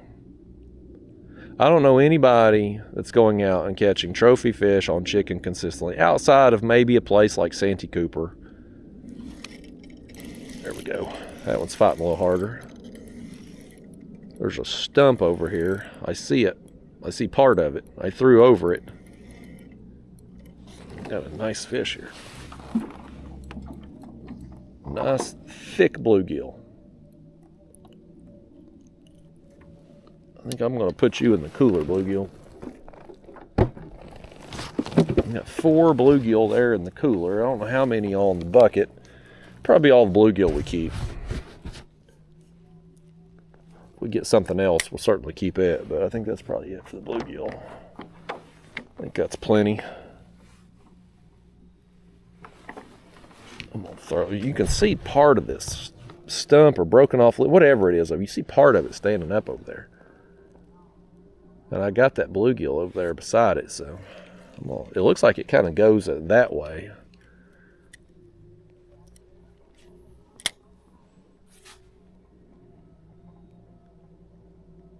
When I see stuff like that, it's off from the bank a little bit and sticking up. And I mean, you can see from the lay of the land here, you can see it's going to drop off real quick here. When I see something that sticking that far out, I'm like, there's over a little bit deeper water. I'm like, there's something there. There's got to be.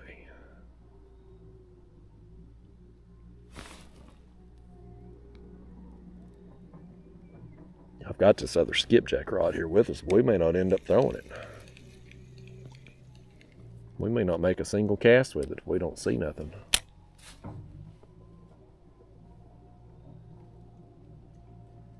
I have caught skipjack here, but it's usually not this time of year. Right now, I expect them to be in the backwaters.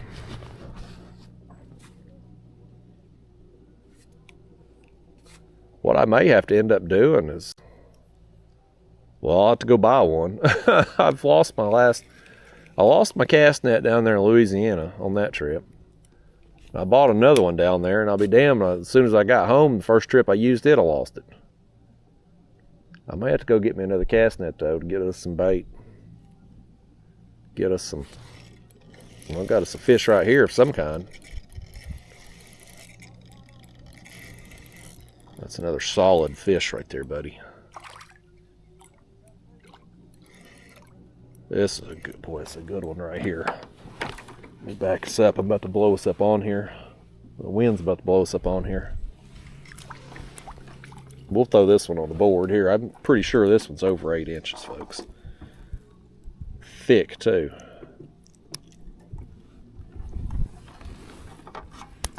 Get your board out here, fish. Let's just measure you a second here, can we? You lay there and be. I've lied. He's tall, but he's gonna be 1/4 inch short of 8 inches right there. You lucky, bluegill, because I ain't keeping no more. It's your lucky day. You going home.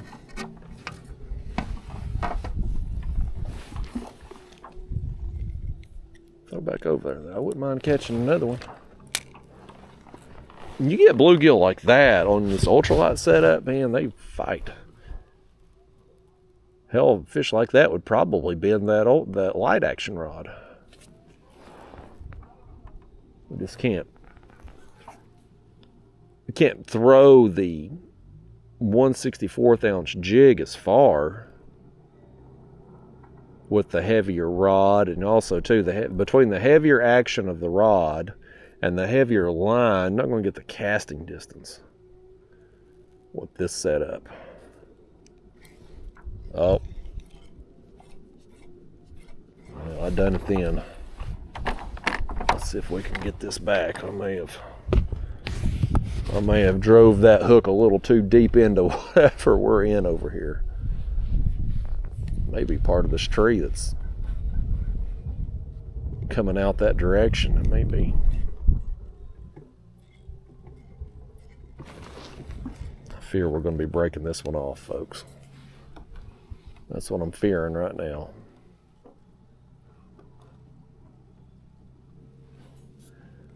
We'll try to go into this tree here as best we can, get in front of it, and if that don't work, then we'll... Oh, I see we're in another tree down there. I see part of it. Dadgummit.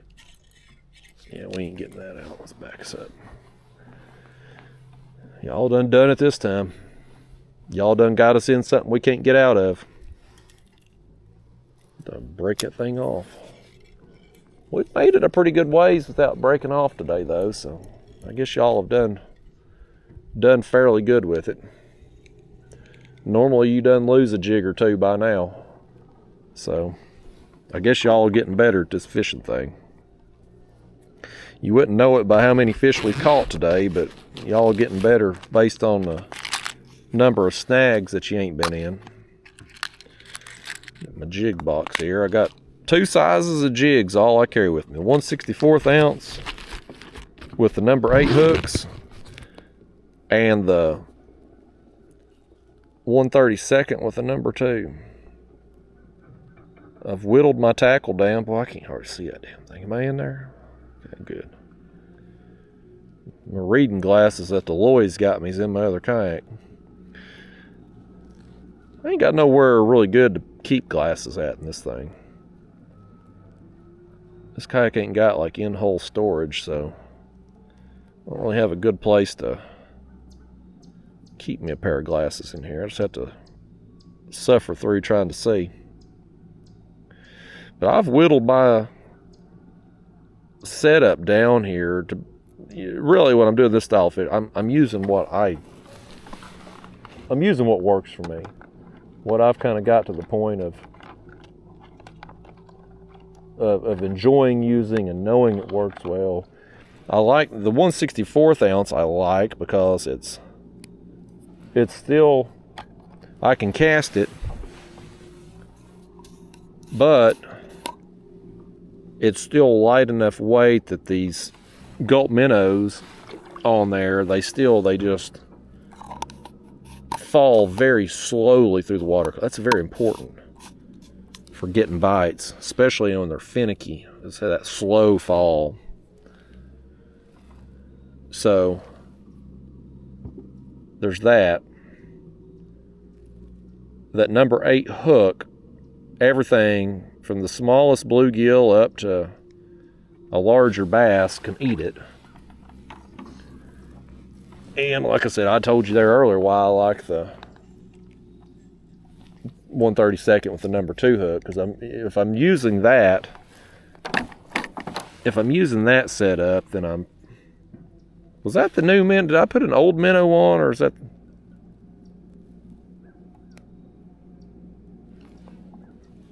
I had 2 minnows laying in the floor. Was this the old one or a new one? I don't guess it matters. I may have pulled a new minnow out and put an old one on, though. Either way. Just over here by this tree. But yeah, I've whittled my tackle down to just what I use. And I don't carry a bunch of crap that I don't. Oh my gosh. Oh, it come out. I set the hook. I felt something. I set the hook. It was a branch. Thankfully, we come out of it. If we had gotten snagged and had to break off on back-to-back casts, the Lord help us, I might have said some cuss words on this thing. I try to be good with my language for the most part, unless I'm fired up about something. But it would have got a cuss word out of me if we had snagged and broke off on back-to-back casts. I want to get us spun back around here. I've got all these overhanging trees coming into the water coming down through here. I think surely to goodness one of them's going to be stacked with fish, surely. We've just been, I feel like we've had a day of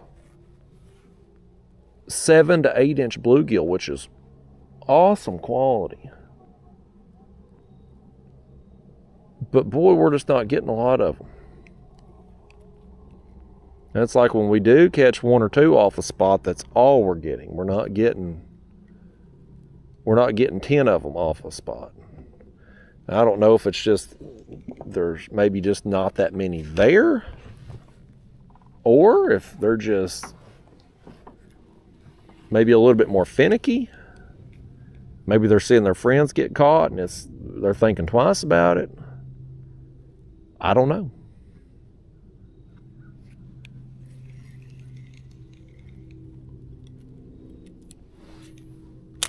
I'm thankful for the fish we are catching, though.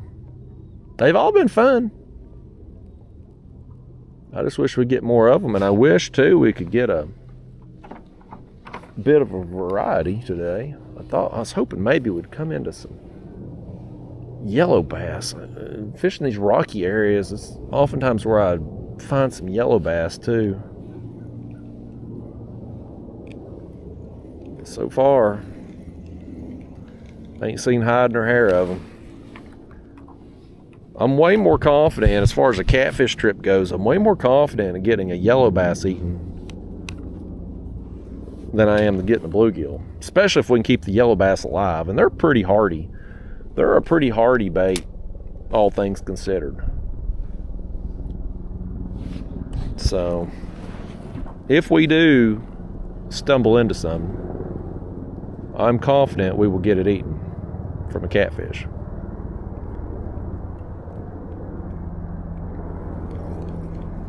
I've been out of the game. Here comes that helicopter again.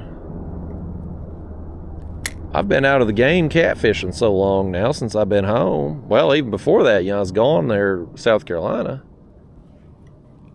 I don't even really know where to start around here for catfish right now.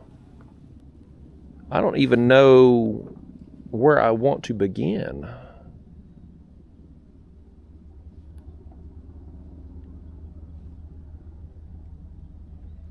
You start thinking about this time of year, I start thinking about creek mouths a lot, there's never a bad time to fish creek mouth, but spring and fall, when fish are moving shallow more frequently, it certainly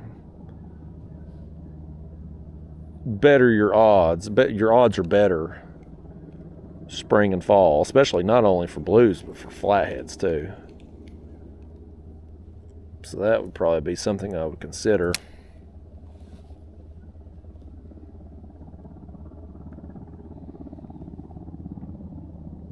Kind of want to take out the Old Town kayak too. I don't think I fished in that thing since I got home from Louisiana. As soon as I got back home, I went and got this one, and I've taken it out the last few times. Well, the last few times that I've fished in a non-motorized kayak, I've taken this one out. I'm slowly but surely getting used to this Hobie pedaling motion again. I don't like it. I prefer the bicycle style motion.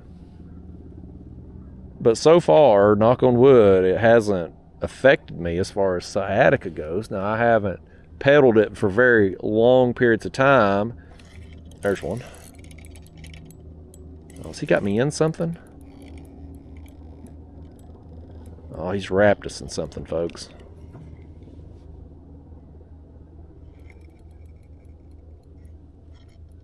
I don't feel the fish anymore either. No, he's still on there. He's still on there. There he come. There he come. He tried. Nice try, bluegill. Nice try. Good effort, buddy. You tried everything you could to break us off, but wasn't happening on this day. You did tear our gulp. Let's see if I can fix it. Which I'm not even sure this gulp. Let's put the other one on. I think this one was maybe the new one.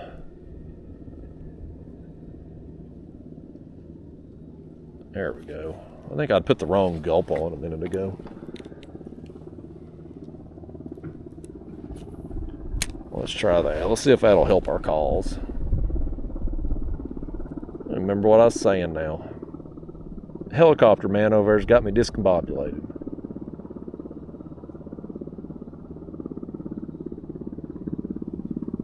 I wonder how much training it takes to fly a helicopter. You can go be an airplane pilot. We got a little airport up in Knoxville. Not the main airport, but there's a little smaller. It's like a little, I think it's concreted, but you know what I mean. It's a smaller airport. Not the main airport that people fly out of to go on vacation and whatnot. But they got them smaller planes that fly out of there. And they do a flight school, which I think is pretty expensive. But they'll teach you how to be a pilot and fly them smaller airplanes. I don't know exactly how much it costs. And I don't know how many hours you have to do it to be a certified or licensed pilot for airplanes, whatever. But it's doable. You as a citizen, me as a citizen, either one of us could go up there, pay the fees, log the hours, go to the class, and become an airplane pilot. You never see anything listed for helicopter pilots, though. How does someone become a helicopter pilot? Now, this one flying around over here today is probably like a military type thing. But there's all kinds of helicopters. There's the helicopters up in the mountains that do sightseeing tours. There's helicopters. TVA, I know, has some helicopters because they check the power lines with them around here locally. So there's that kind of job. So, I mean, there's work out there for helicopter pilots, but how does one become a helicopter pilot? Is it the same license as an airplane? I don't know how that works. I'm sure there's a process. You can't just, somebody just can't go and say, well, I'm going to buy me a helicopter and go fly it. No, I'm sure there's a process. But hell, if a person did go buy a helicopter, who's going to check them? It's not like driving a car. If you don't know how to drive and you're weaving in and out of traffic, running over mailboxes, a cop pulls you over and be like, oh, you don't have a license? Okay, you're going to the pokey today. Driving without a license. Boy, I just set the hook on a damn branch right there. Nobody's pulling you over in the sky, especially if you're flying a helicopter. You got them blades circulating around. Nobody's going to be able to do that. Of course, if you can't fly it, I guess you're just going to end up crashing it. But let's say you was fairly competent, but you didn't have a license. No, I don't know how anybody would even know. I don't know how anybody would know whether or not you weren't a certified or licensed or whatever the case may be. Okay, good. It come out just then. That'd be interesting to know. And then my next question, it ain't none of my business, but what are these people making? These fellas driving their helicopters up there in the mountains, sightseeing tours. What do they get paid for that? Because them sightseeing tours ain't cheap, man. Oh my gosh, look what y'all done. You had apparently cast over that limb, and when you brought it back over, now you've got hung in the limb. Y'all are the worst fishing partners I could ever have. How do y'all cast over that limb and don't even know it? I mean, I've never done something this stupid in my life right here. Can I get it free? Let me try to get it free from you. There we go. I got it out for you. You're welcome. Try to do better next time. I wonder what them sightseeing tour helicopter pilots get paid. Like, is it because I mean, I would think being a helicopter pilot's a pretty prestigious job. But so is an airplane pilot, and you hear the stories of them fellas not making nothing there at the airlines and whatnot. I don't know. I got more questions than I got answers, unfortunately.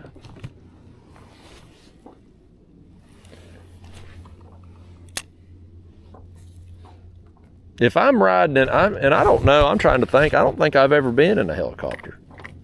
I've been in airplanes, both large and small. I don't recall ever being in a helicopter. But if I ever was in a helicopter, I would want the person flying it to be very well compensated. You know, like, I mean, you're in basically a metal bubble with propellers soaring through the sky. Like, I want that person being well compensated, mentally stable. Like, I want that person focused. I don't want his mind worrying about finances or something. But I don't know. I don't know what they get.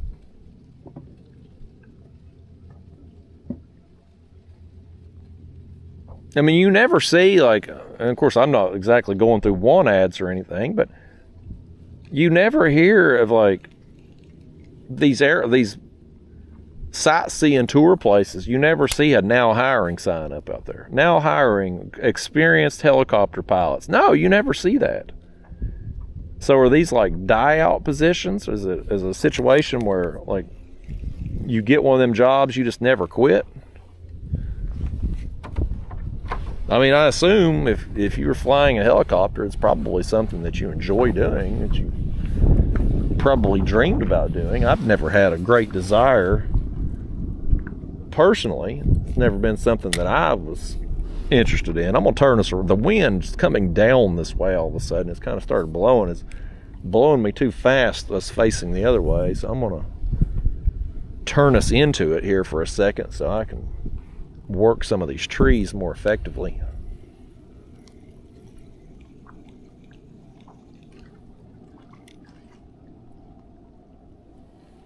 Something was going on the shoreline over there. I don't know if it was the wave. I don't think it's the waves from the wind. I think it was a fish over there chasing. I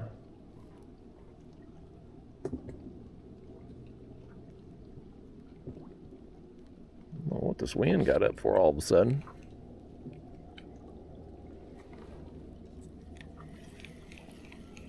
One thing about it though, I mean, let's say you were a helicopter pilot. Your options are probably pretty, I mean, once you get a job, your boss, the company, whatever you're working for, probably wouldn't have to give you a raise very often, because where are you going to go? the jobs are so few, it's not like you got other opportunities. It's not like if you're a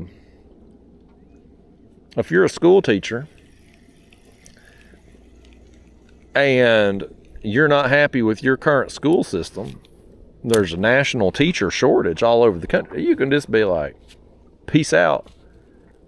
See you later. I got a better deal over here at the next school system, and go get it. You could job hop.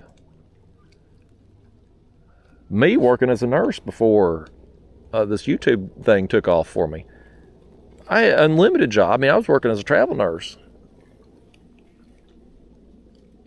All kinds of opportunities out there. Because, I mean, travel nursing exists because the fact that there's such a shortage of nurses nationwide that companies, hospital systems, have to pay basically mercenaries. That's what we are as travel nurses, mercenaries.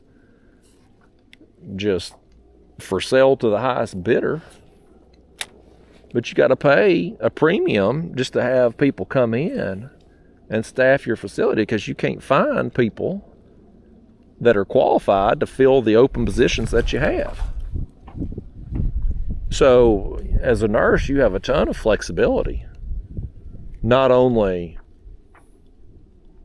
just for the amount of jobs, you're always going to have a job, no matter where you're at, what state, what city. You're always, as a nurse, you're always going to have job opportunities. But also, too, you've got different specialties that you can work in.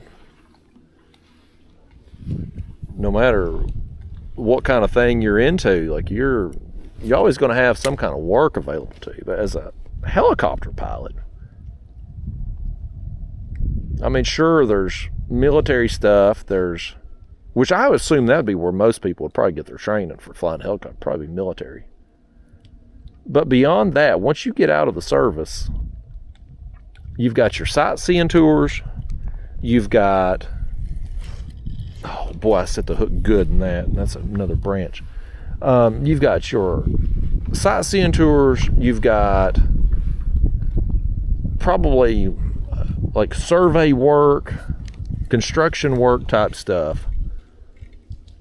Kind of like that. I think the TVA job with the power lines would probably fall into that category. And you've probably got some like rich people transportation. Because I'm pretty sure, you remember the basketball player Kobe Bryant, he got killed. Okay, good, we got our jig back. He got killed. He was in a helicopter, him and his daughter flying somewhere, and they would take, oh crap, our rods are in them trees behind us as we turned. But they would travel via helicopter. They were out there in California, though, so the roads are real congested, and traffic would be a nightmare, so they would go use a helicopter. And so there would be helicopter pilots, certainly, for those jobs. And maybe in a big city like Los Angeles or New York, places like that, you would have a higher demand. But let's just take East Tennessee here where I'm at. You got some places up there in the mountains, the sightseeing tours. Maybe some construction type jobs, TVA, that's it. So I don't know how many helicopter pilots there are, but it's a limited number of jobs available to them. Well, and you got the hospital system too. Yeah. Hospitals, there'll be, I can't believe I didn't think of that right off the bat, working ER as long as I did. I wish I'd thought of that back in the day, because I could have asked some of those pilots the process. Typically, when you're working ER, if you got to fly somebody out, or if you're in ER and somebody's getting flown in via helicopter, you usually ain't having a lot of personal chit-chat. You got other pressing matters going on.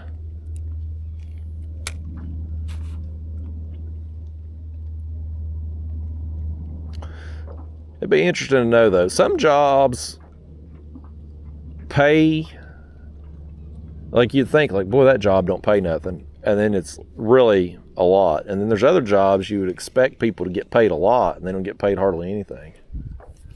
Paramedics would fall into that category for me. Like the paramedics here in East Tennessee, EMTs and paramedics, they don't make squat. I dated a paramedic back, I'm sure wages have gone up because this was a long time ago. I had just started working in the ER, so this would have been like 2009, probably, somewhere thereabouts. But I was dating this girl. She was a paramedic. And she was making like $14 an hour, and she had been a paramedic for years. Now, granted, this is, 15 years ago, so, I mean, that was a long time ago. Nurses at the time was, when I first got out of nursing school, the second time I got out of nursing school, I was an LPN first, and I went back and became an RN. But my first job as an RN in the ER, my base pay was like $18 or $18.50, something like that. So, I mean, wages in Tennessee ain't great anyway. Now, I know nursing wages have went up a lot since COVID. I think now nurses fresh out of school now start out in the mid-20s here for wage. But back in the day, though, again, I dated that girl, the paramedic, and she had been a paramedic a long time and was only making $14 an hour. And the EMTs make less than paramedics, I mean, by a lot. So, I mean, it's like, we got a damn wakeboarder over here. They're on the other side of the channel, but good hell. When does it get too cold for that crap?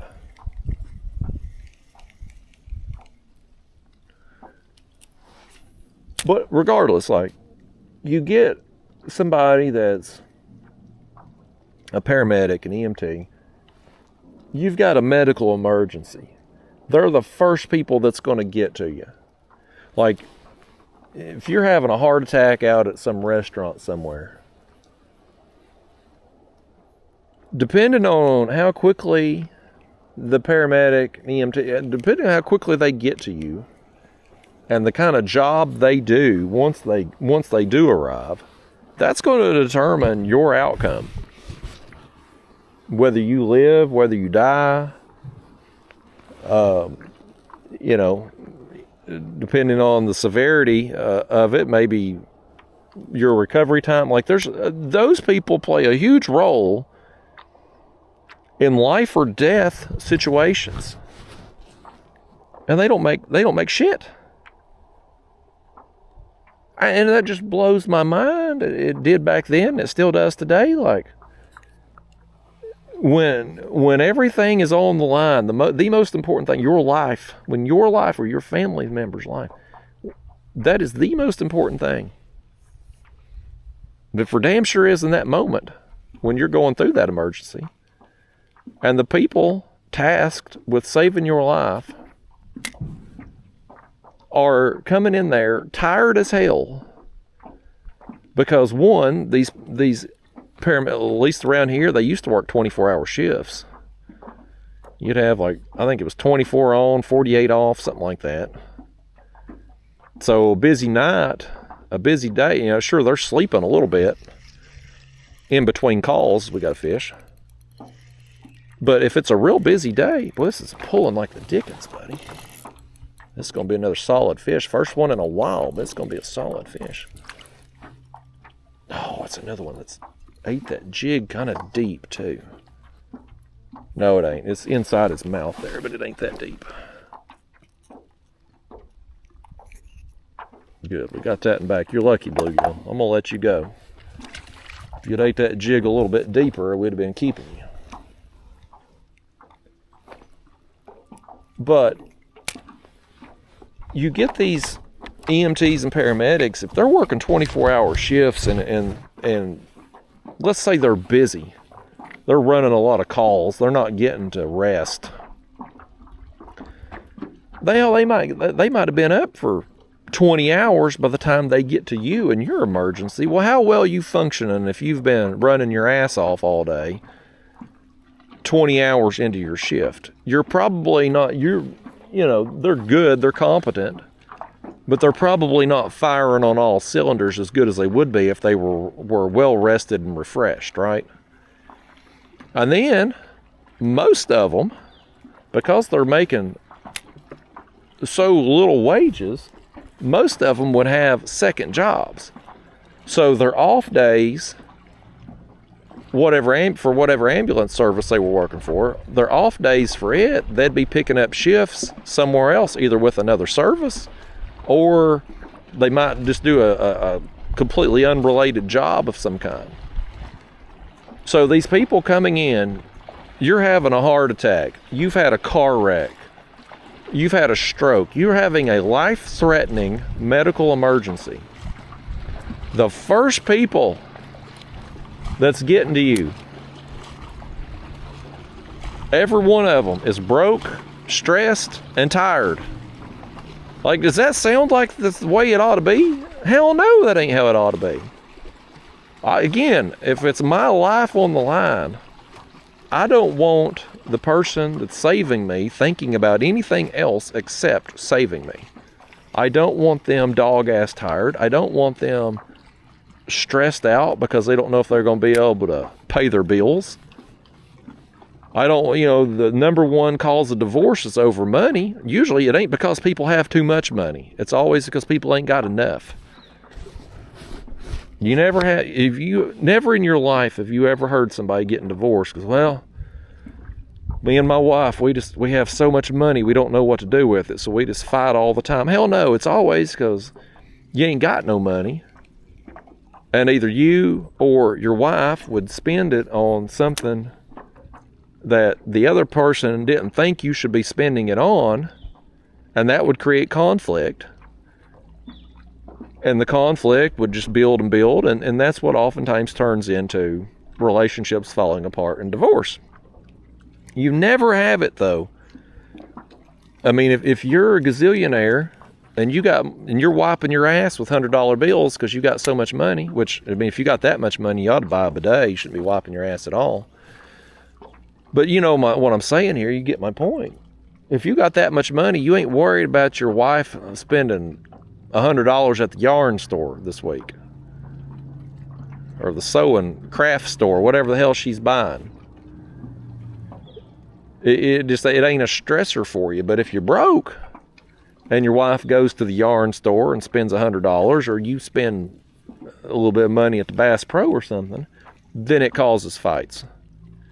But regardless, man, if I'm having a stroke and I know I need TPA in a hurry to have a chance at getting full function back again, I don't want the paramedic rushing me to the hospital thinking about keeping the lights on at his or her house. I don't want them thinking about, man, we got to wrap up this case quick because as soon as I get out of here, I got to go to my second job. I don't want them worried about that. But yet that's one of those jobs that, and I don't know what paramedics get paid in other parts of the country, but in Tennessee, it was at least awful. And I don't currently know any paramedics at the present time.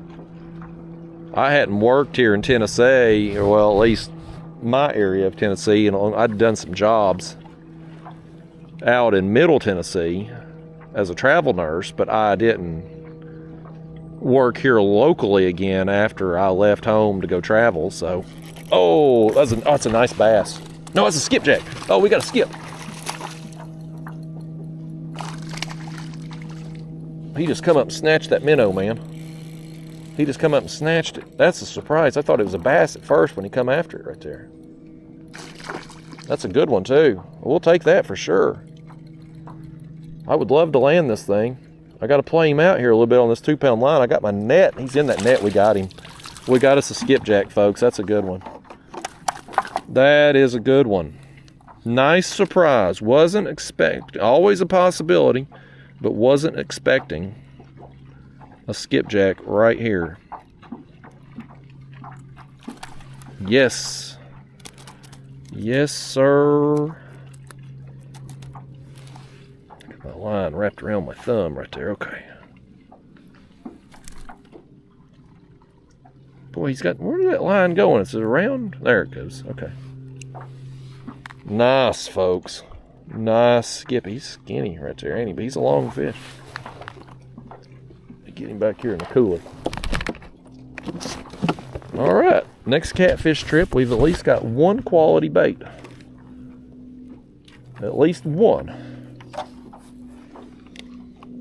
What do you say we make a few more casts over there? You think that skipjack was alone? I doubt it. I bet he has some friends. I don't know if we will catch his friends, but I'm going to just reel this line, reel this lure across the surface a little bit here.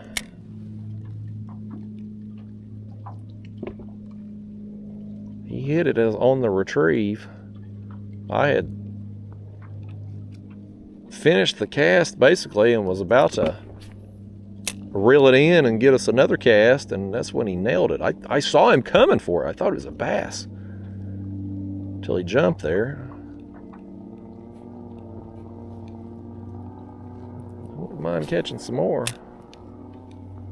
I'd love to have a cooler full of them things right now. That's what I'd really love to have.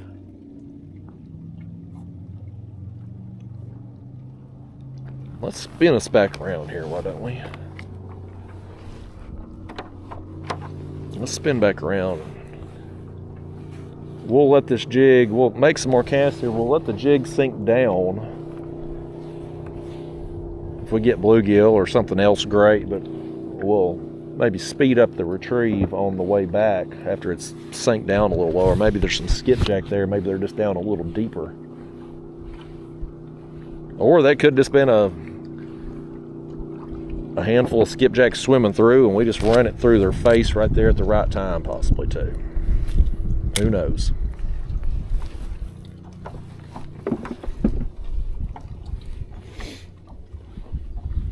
But yeah, folks, things like that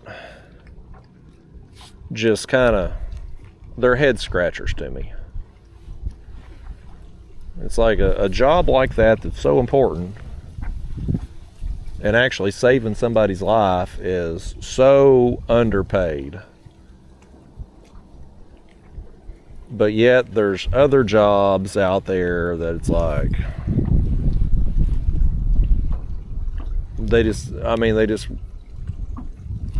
roll in the big bucks, you know, and not nearly as important as far as society goes. I mean, you can make an argument. I mean, you could have an argument, a debate about like what's important and what ain't. But as far as jobs goes, but I don't think any of us can deny the fact that like when your life is on the line, when your family, your kid, your spouse, your parents, especially when it's you personally, like when your life is on the line, when it's you having the medical emergency, the car wreck, heart attack, stroke, whatever, the person that's coming to save you is worth everything. They're worth every penny you have. You know, there's that old, what's that old, is it like a, I'll keep wanting to say proverb. It certainly ain't a proverb, but spiritual saying, or I'm trying to turn us around here. The wind's got us all cattywampus. That old saying, I forget where it comes from, like some spiritual Indian Buddha type thing. Maybe Buddha, that's what I'm looking for. But it's like the saying goes, I'm butchering it, but the saying goes something like, we ruin our health chasing after money, and then we spend all of our money trying to recoup our health. So, I promise you, no matter all these other different jobs, you can argue whether or not they're important, how much they should get paid. But when it comes to saving your life in that moment, you would write a check for every penny you have to save your life in that moment. You'd give up every penny because money doesn't matter at that point. You can't spend money on the other side. So you can't take it with you. You bet. I mean, so but yet, apparently, paramedics and EMTs ain't worth anything. And as little as they're worth, nurses ain't worth much more. So, at least not in the South. And I'll tell you, in these hospitals too, they claim they ain't making no money. Every year, back when I had once I started traveling, it didn't matter anymore because my salary was contracted. But, oh, here comes another boat behind us. I didn't think we was going to see nobody out here today, but here we are. But back when you had a regular staff nurse job, you would every year get an evaluation, and your manager would bring you in, have a meeting with you, and they're going to knock you down a little bit. Well, Justin, you got to attend all these staff meetings and do these in-services and be on a committee and head one committee and be on another committee and do 3 backflips through flaming hoops to get your 3% raise if you're lucky. If you're lucky, you got 3%. Most people going to get 1%, 2%, and that's on your base pay. That ain't factoring in your shift differentials. So you're not even getting really the full raise when you break it down. And the hospital's, well, you know, this year we're only going to be able to do a 1% raise. Meanwhile, the CEO getting huge bonuses for keeping the cost down. What the hell are these people doing? My God. I guess they're just idling along here. There's fish.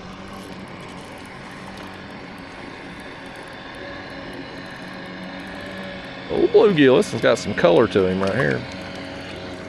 He swallowed that jig kind of deep. No, I thought he had. It's right there on the side of the mouth. I guess them fellas going hunting. They got an orange vest on. Looks like I got a tree stand in the boat too.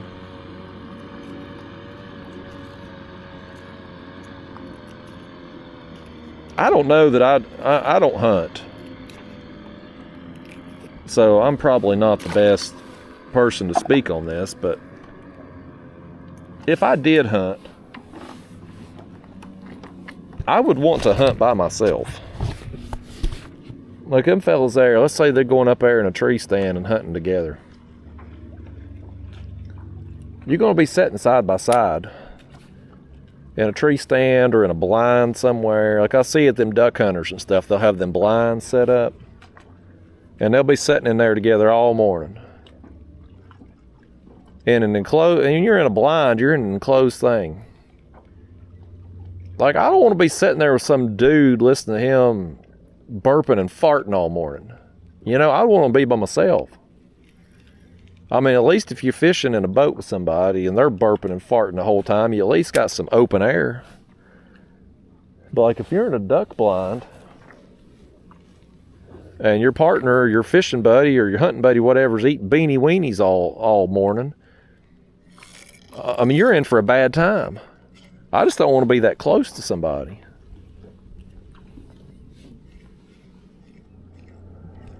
That's what I like about kayak fishing. Me and you, we can go fishing together here, out here in this kayak, but we ain't together. Even if you got like somebody physically on the water with you, when you're kayak fishing, they're doing their thing, you're doing your thing. Like there's distance, there's space between you. If I want to leave, I can leave. I ain't got to be beholden to somebody else's schedule. Well, I don't think this thing's going to give it up.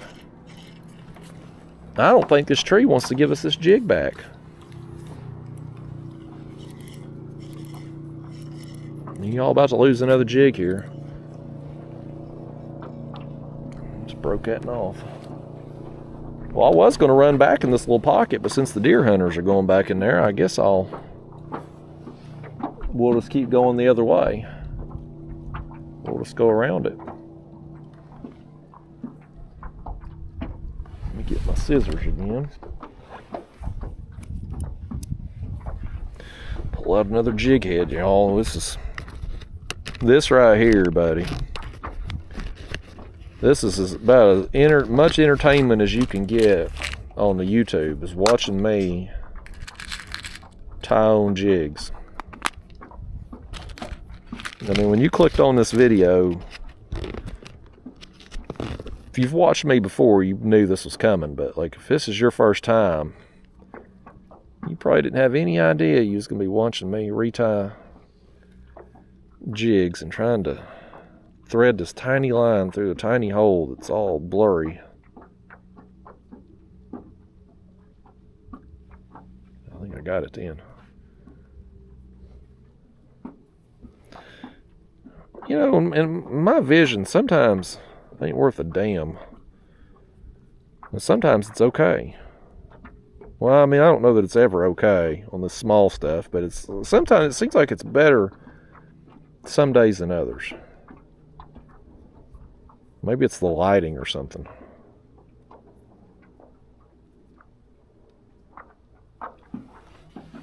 Okay.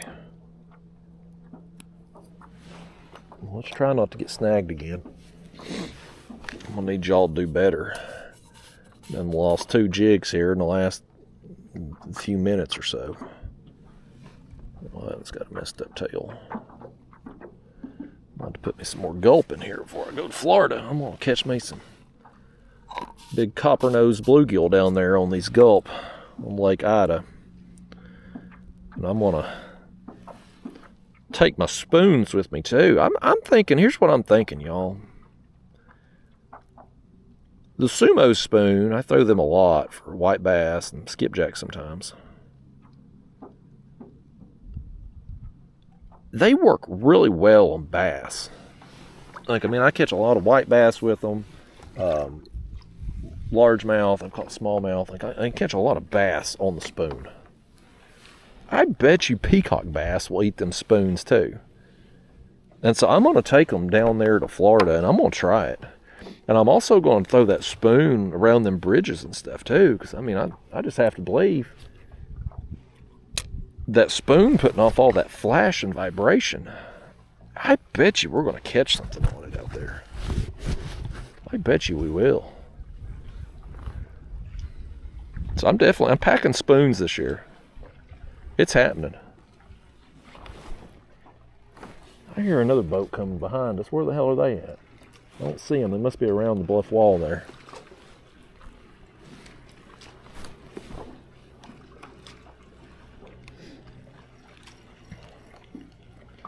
Yeah, I'm going to take me...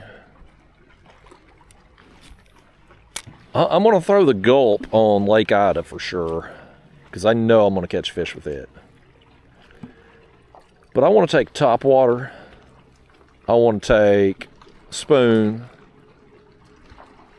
And I may end up getting some live shiners down there too. I caught some peacocks last year on the live shiners. They were just, the shiners were so expensive. They were like $15 a dozen last year.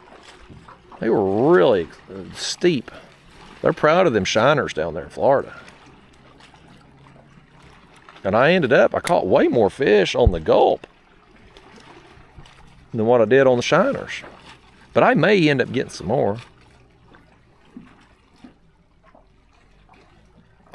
But I think when I roll into town, I think I'm going to go to Lake Ida first. Be my first trip. If I catch any exotics there, I'm going to keep those. Because Fishing Key Largo, he's a regular viewer. He does all the counting of how many casts I make and how many fish I catch and all that. He ain't got many fish to catch in today's video. Or to count in today's video.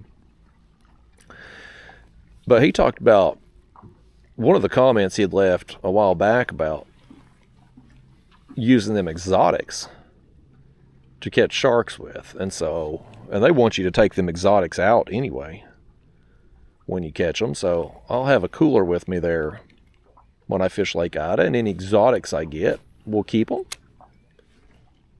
Use those as shark bait. But I'd like to get definitely 1, maybe 2 trips on Lake Ida, because I really like Lake Ida. It's beautiful. Those copper-nosed bluegill in there are huge. The peacocks in there are fun. There's clownfish in there. I've caught 2 of those now. I didn't get a clownfish last year, but I got one the year before, and I got one each of the 2 years prior to that. So I definitely want to put some time into Lake Ida. But I'd also like to maybe do some shark fishing there around, maybe in one of those inlets there.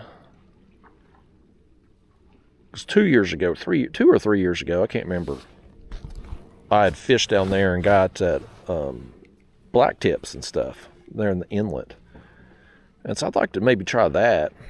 What's one thing I got to still do with this kayak is figure out a good way to anchor it.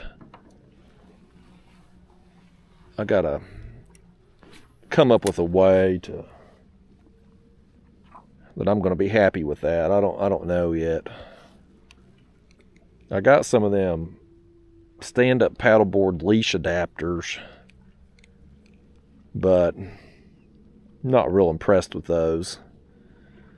So I got to come up with a better way to secure an anchor line to this thing. And I got to figure out too, like how well is this thing going to be anchored, especially if there's current.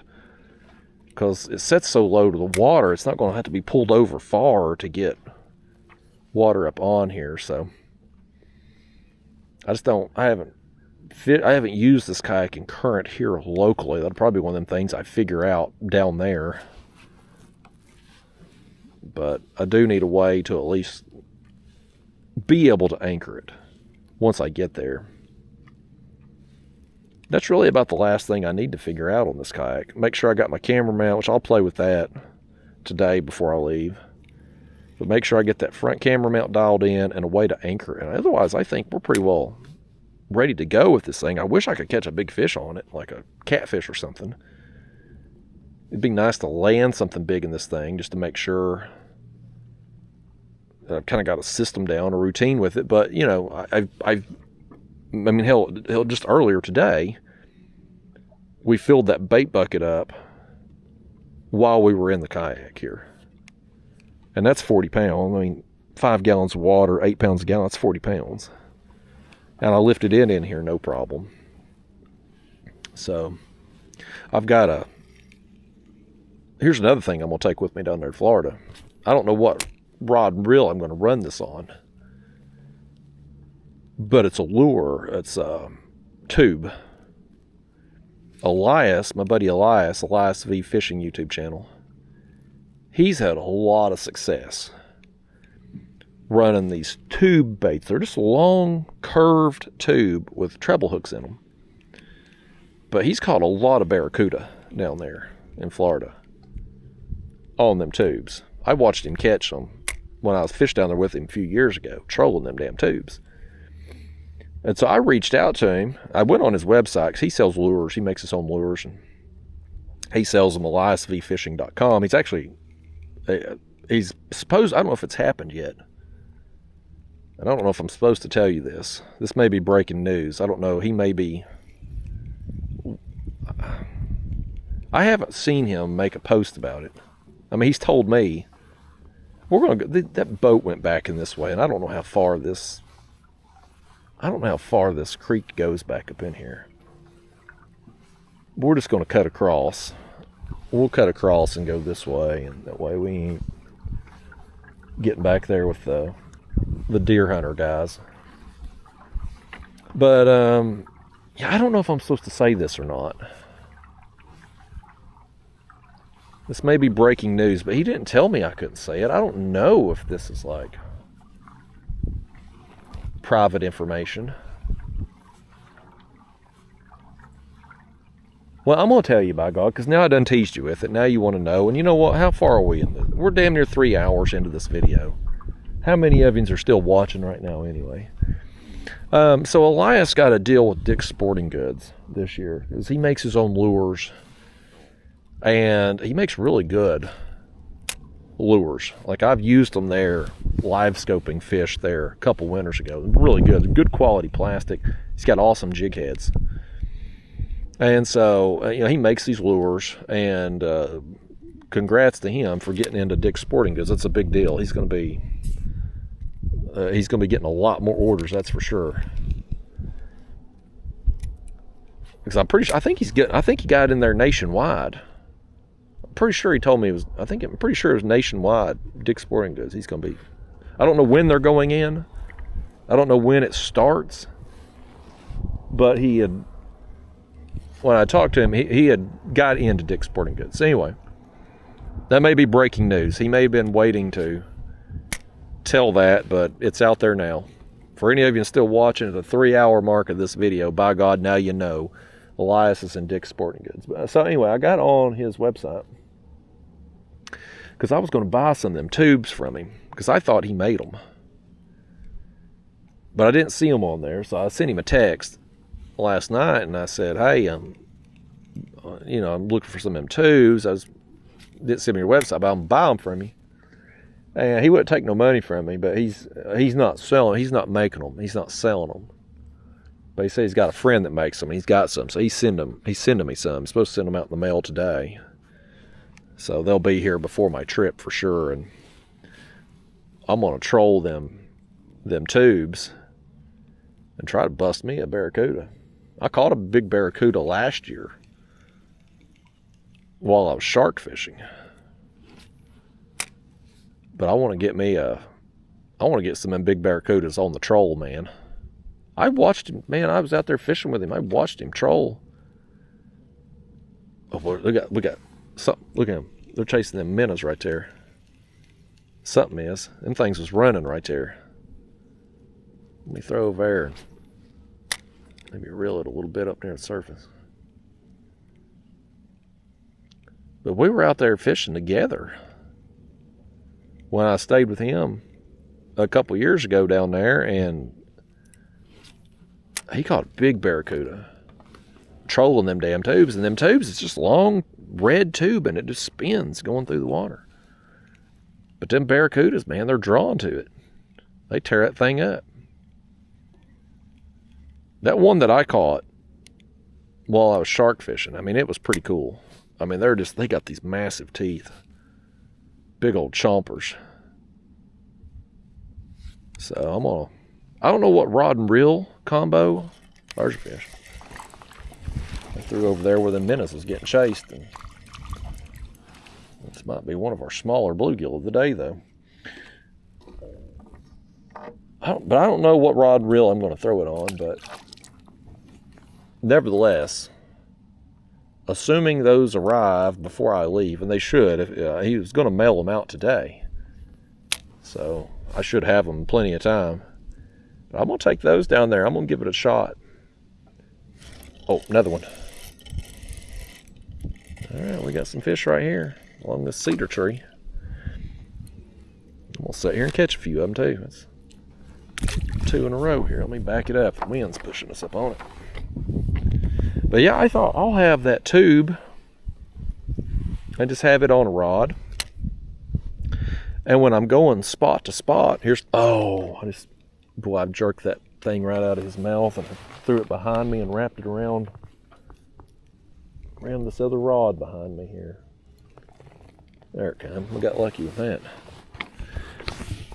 But I thought, I'll just troll that tube when I'm going spot to spot. And we might pick off some barracuda just on our way to go shark fishing or to go fish along the bridges for whatever. So I'm looking forward to that.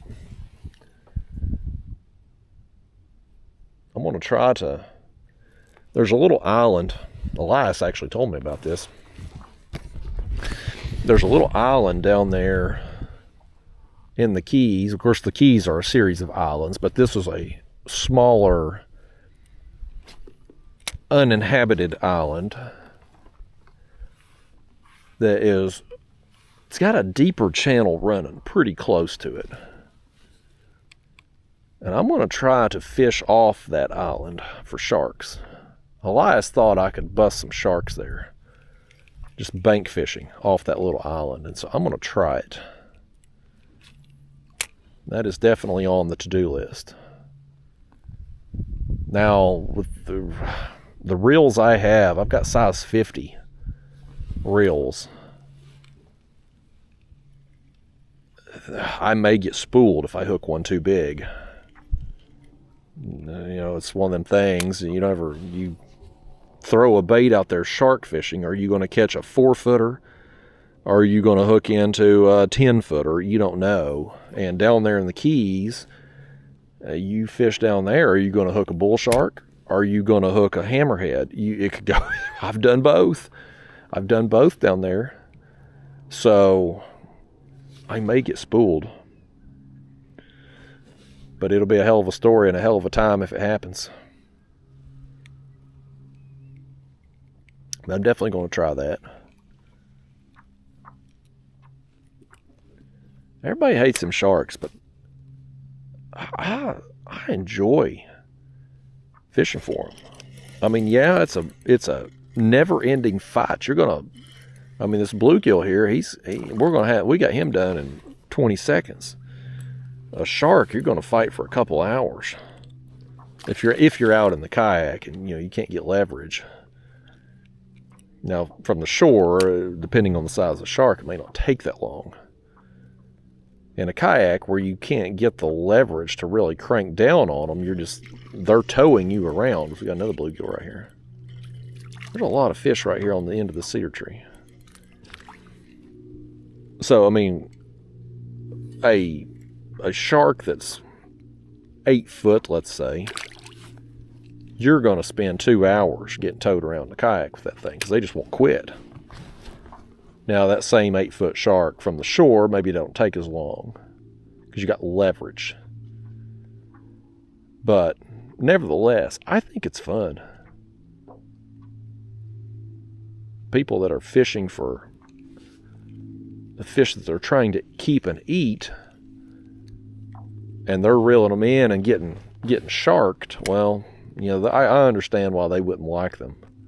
But just me, I'm not going to keep anything to eat down there. I'm just doing it strictly for fun, just for sport, just to play tug of war with something. Something is bigger than me.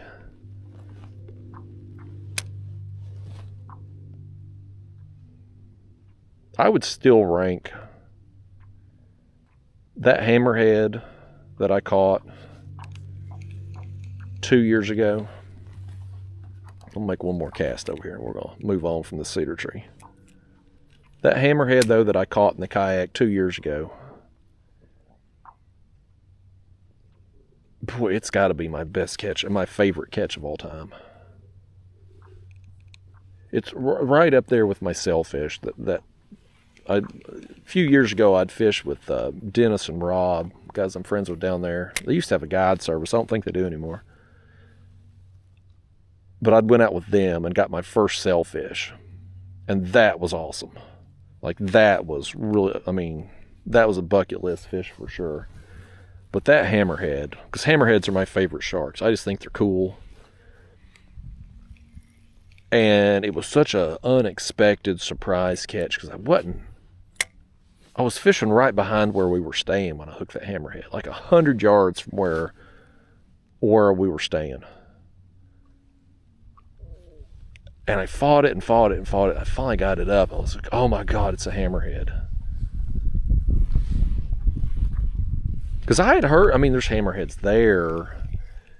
But, I'd heard them kind of being around the 7 Mile Bridge and down there at Bahia Honda. I'm not sure how you pronounce it.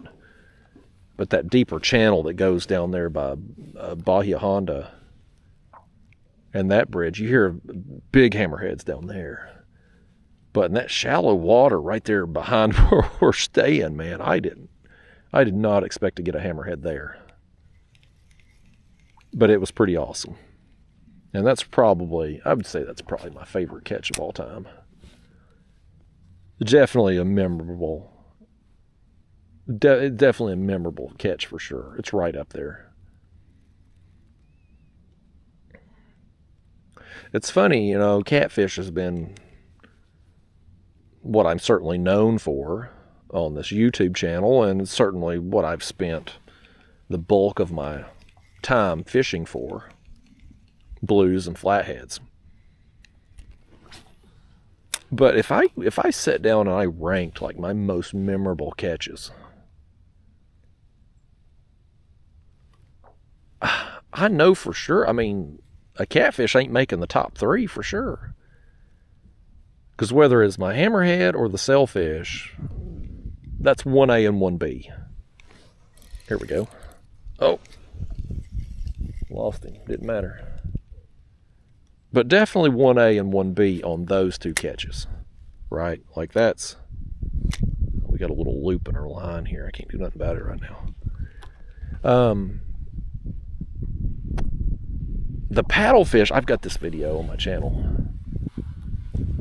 I hooked a paddlefish years ago. I think it was 2017 or 18. The video's on my channel, but you got to scroll way back to find it. I was anchor fishing for catfish,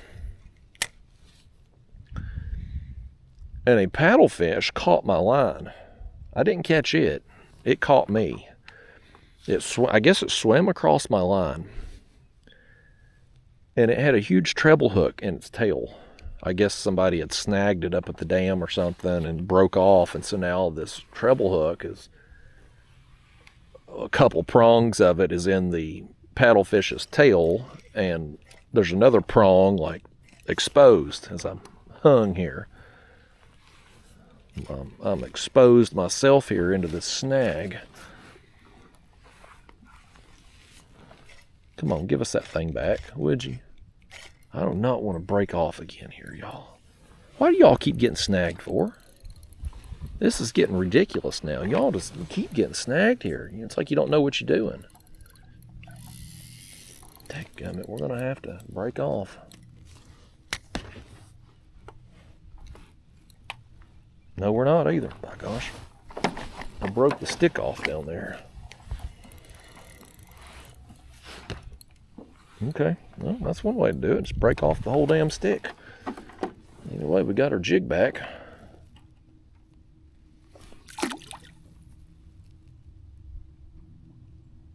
Look, and everything still looks okay. All right. Oh, I'm about to nail this tree behind us here. Let me get my spun back around. But anyway, this paddlefish had this snagging treble hook stuck in its tail.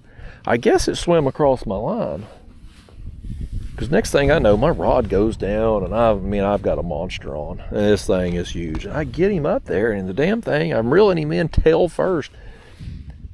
I guess when he swam across my line, that treble hook caught my line, and it worked it all the way down, and it ended up getting, the treble hook caught my circle hook, and that's how I reeled it in, just like that. And I got that damn thing in tail first. It was the first paddlefish I ever caught, and I mean, completely unexpected. I mean, just, here's a fish.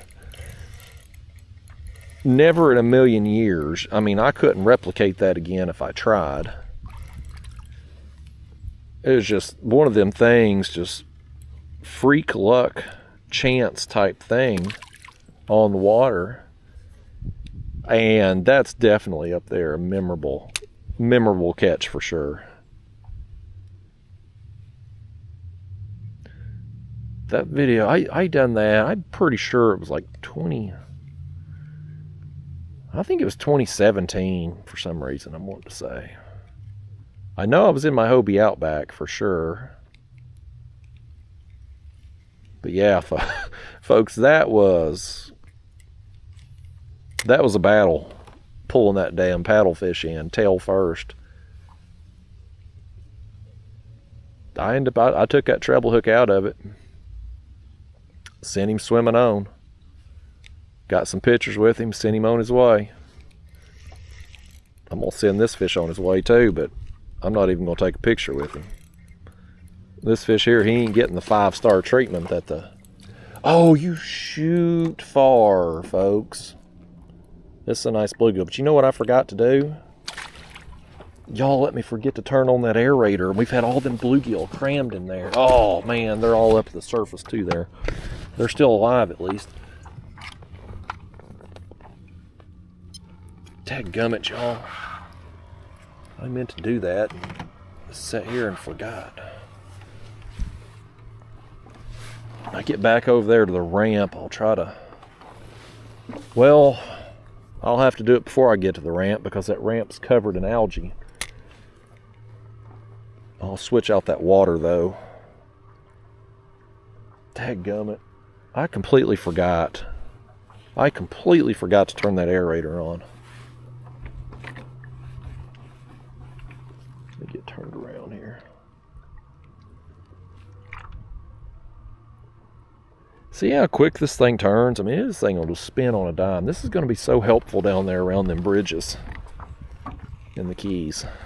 I can't touch the bridges with this kayak because it's so fragile. It'll tear up this plastic. But I think I can maneuver around them so much easier.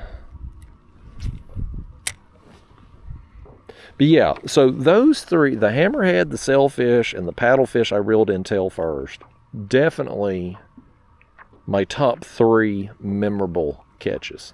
Rank them in whatever order you want, but those 3 for sure. So, me being a catfisherman, known for catfish, the catfish don't even break the top 3.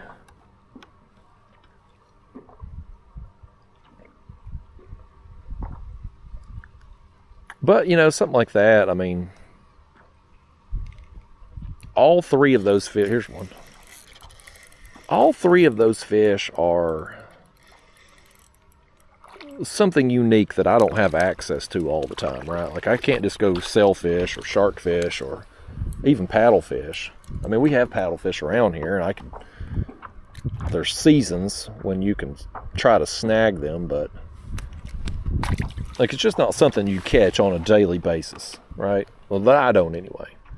And so that's probably why they stand out a little more, or why they're a little bit more memorable and more important significance to me than, say, a catfish that I can go out and have a chance at catching just about every day if I want to.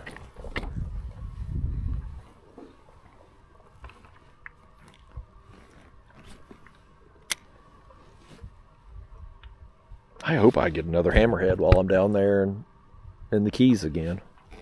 How awesome would that be to get another one? I didn't get any good pictures of the last. I mean, I got it on video. But I was out in open water, and so I had to cut my leader. I got him up the side of the kayak. I had to cut my leader. I couldn't. That thing was so big, I wasn't going to be able to, and I was so far away by the time I got him. I won't say subdued, but I got him subdued enough that I could cut my leader, not have to cut my line and have a gazillion feet of line out, you know, but like, I couldn't get any good pictures with it, that's what I'm saying. Oh, we got snagged again over here, folks. Y'all keep getting snagged. It's getting to be a problem here. I'm seeing a pattern with this. Y'all getting snagged on every other cast here. You need to pay attention to what you're doing. Quit setting the hook in these trees down here. I watched you set that hook in this thing like it was a fish. I would never do such a thing. You need to... There it comes, see? I got it back for you. Lucky that time.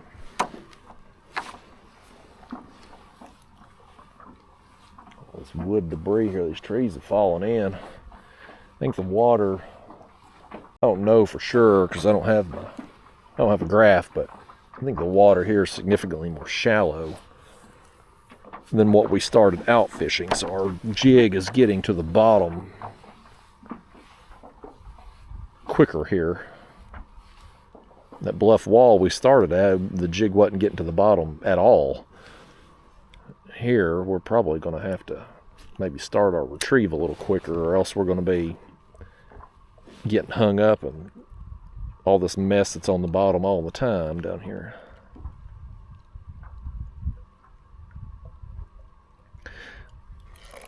Oh, I just done it again. I set the hook in it good too. It loaded up like it was a fish. I can't even blame y'all for that one because that was all me.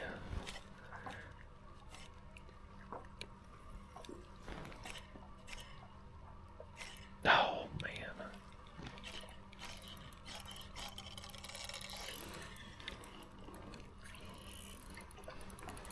Dadgummit.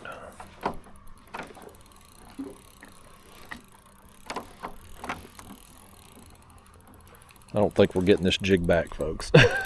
I set the hook in it good. Boy, we've been... The first part of our trip, we went forever without breaking off. And now I feel like we're breaking off every few minutes. Getting over here in this mess. It seems like there's more snags over here. Normally, when I fish this area, I normally don't fish down this far. I normally end it there around that bluff wall or whatever. I can't cut that line. There we go. But we just kept going today, and get us another jig here if I can get us another one tied on. I've said it so many times on these ultralight videos, but I'm going to say it again right now because it's pertinent to what's happening. Buy your jigs in bulk, folks. Buy them in bulk because you're going to go through a lot if you're doing this style of fishing. Throwing around wood and stuff. Boy, look there. I just got that first time, didn't I? Talent, folks. Oh, dang it. I dropped it. He's gone. Spoke too soon. I was so proud of myself. I threaded that right through. Yeah, 20 years ago, I wouldn't have given a damn about threading a line through a jig head. I wouldn't have thought twice about it. Nowadays, when I get it, first attempt like that, it stands out, buddy. It's an accomplishment. Let's see if we can do it again here. There we go. There we go. That wind's picking up again, folks. It's just blowing us right along here. We may cut down in this, I don't know if this is a creek or a cove or what that we're about to go into, but we may duck into it and see if we can't get out of this wind a little bit. I mean, it ain't blowing hard, but it don't have to mess you up ultralight fishing, blow a bow in your line. And this, one thing about too, this lynx here, this Hobie lynx, it gets blown around real easy too. I haven't been in any high winds with it yet, but just the little, like right now, with the wind blowing as light as it is, I can see how easily it's moving the kayak right now. With this thing just kind of floating on top of the water, like not being down in the water, it really don't take much to get it moving. I don't want it to blow hard out here right now, but I do want to know what this kayak is going to be like in a little bit of chop. This area here that we're fishing today, you can see it's not really open and exposed enough to get a lot of chop on the water, even if the wind did kick up. But I will definitely be, in the ocean, of course, it's going to be choppy. But you get the wind blowing down there, you get the tide, you say it's blowing against the current that's moving through with the tides or whatever around them bridges and stuff. Like, you're going to have some chop. And that's one thing that I'm not going to know what it's going to be like in this kayak until I actually am able to experience it. So, probably be a wet ride. I think we're going to take some water over the bow. The people I've watched on YouTube, when I was researching this kayak, it seems to be a pretty wet ride. Like, you're going to take water over the front. It's going to splash you. Not the end of the world. I mean, it's going to be hotter than damn it down there, so it ain't going to be like it's cold water getting splashed on me.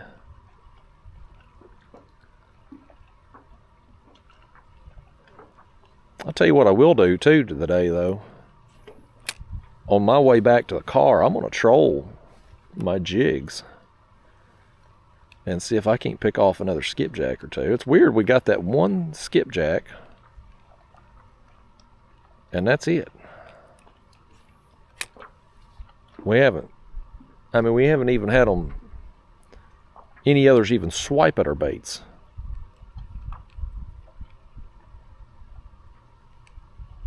Yeah, we're going to tuck in here. I don't know what this is. I don't know if this is a creek, a cove.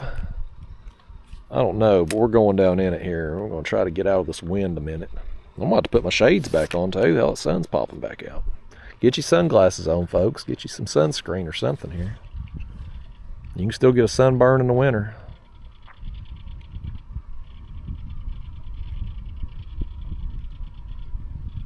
I'm hoping fellas deer hunting don't shoot my way.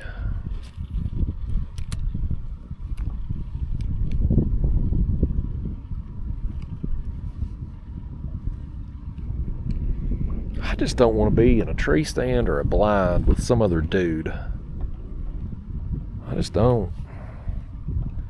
Men are nasty, man. I mean, listen, I am a man. I know how we are. I don't want to be around people in general, but I mean, if it's a hot chick, I guess I could sit in a duck blind with her, but a man, no, I don't want to be in there with some dude. We got something right here. Snatched it as I was reeling it in. What is this? Is this a bass? That's a bass right here. I don't know if it's a largemouth or smallmouth yet. Largemouth. Oh, large jaw. Come over here, buddy. Yeah, come on in. Come on down, kind sir. Nice. We'll throw him on the board. He's probably 10 inches, 11 inches range. Nothing special, but a fun time. Well, hold on. Let's back us up. The wind's going to push us up here on the bank. There we go. Nothing special about this bass, but it's fun on the ultralight anyway. Close your mouth and lay down there and act like somebody fish. Yeah, he's 12 and a quarter, looks like, maybe 12 and a half if he'd lay his tail down. A damn good time on the ultralight, folks. A bass like that on the ultralight. A good time. Just reeling that thing back in. He nailed it. Snatched it.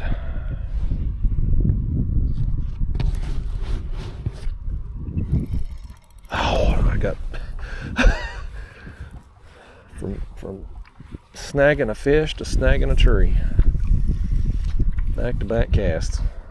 I'm about tired of these snags, folks. This is getting frustrating. I feel like we've been hung 47 times in the last few minutes. I see this one. I think we can get this one back. I see it on that tree right there. If I can get spun around on it. I think I can reel down and get this one.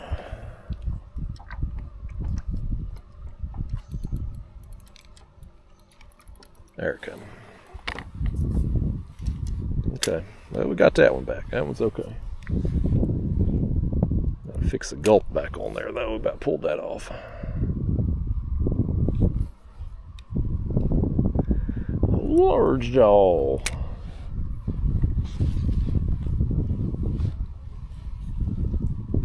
Definitely caught more bass today on the 1 inch than the 3 inch. We only hooked that one on the 3 inch. We lost it. But the one we hooked on, that smallmouth that we got on the 3 inch, was definitely the biggest bass of the day. So there's that. Quality's definitely going to go up with the larger size bait.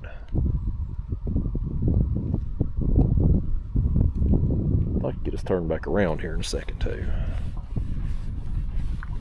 The wind just keeps... I thought we'd be able to hide from this wind, but it's blowing down in here. Can't make up its mind which direction it wants to go. We got these clouds coming in, and they say it's supposed to rain tonight and tomorrow. Tomorrow morning anyway. I think tomorrow afternoon's looking okay. So I was assuming it moves out. Going to try to do some catfishing tomorrow afternoon. That was going to be my plan.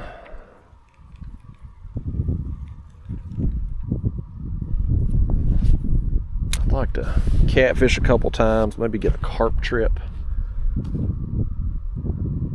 before I go to Florida.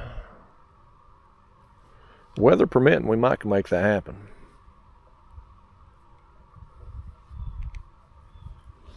That's another thing too with the new kayak, the Bonafide. For the carp trip, I need my power poles. And I don't know how I'm gonna, I mean, I know how I want to rig them up on there. But positioning it, I don't, I mean, if I put them behind me and I'm fishing off the front, I don't have a good place to put rod holders on the front of that Bonafide. If I fish off the back, then my power pole is going to be at the very back of it. And I'm still going to get that weather veining effect. I don't have a good solution yet. That's one of the things I got to get it on the water and think it through. Be able to figure that out.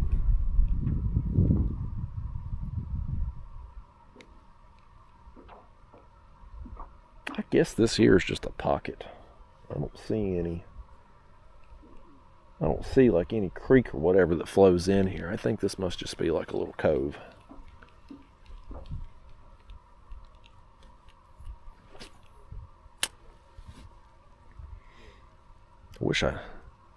Wish I kind of knew how deep this was, though. It would be good to know. I don't think I've ever fished here before. I mean, I've obviously fished this area before. I try to come out here once, twice a year, but I mean, this cove here, or creek, whatever we're in, I don't think I've ever fished down this far. I don't think I've ever been in here before, so I don't really know depth and all that through here. We're just exploring this crap together, folks. It's amazing when I think about, like, fished here at home my whole life. There's still so many places local to me that I've just never fished before. Never been to.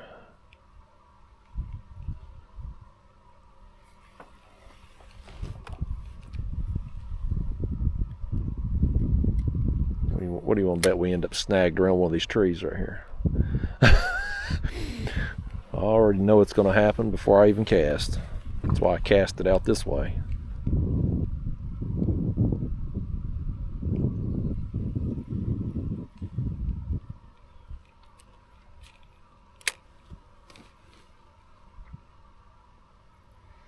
It's turned into a nice day. It was chilly this morning, but the afternoon it's heated up just enough to be comfortable. I wish it was a little warmer. I'm a sunny and 75 kind of guy myself. But this is fish. No, Lord mighty, I set the hook on another tree over here, folks. I thought for sure that was a fish. It felt good.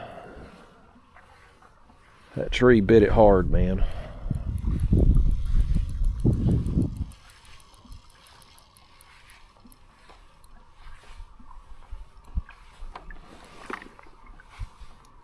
Let's see if we get this thing back. It's a twig or a branch or something, because it is giving a little bit. That's why I thought it was a fish, because it was giving. Just broke that thing off. Oh, you know what, folks? Here's what I'm thinking. Here's what I'm thinking. I'm putting that up for a second.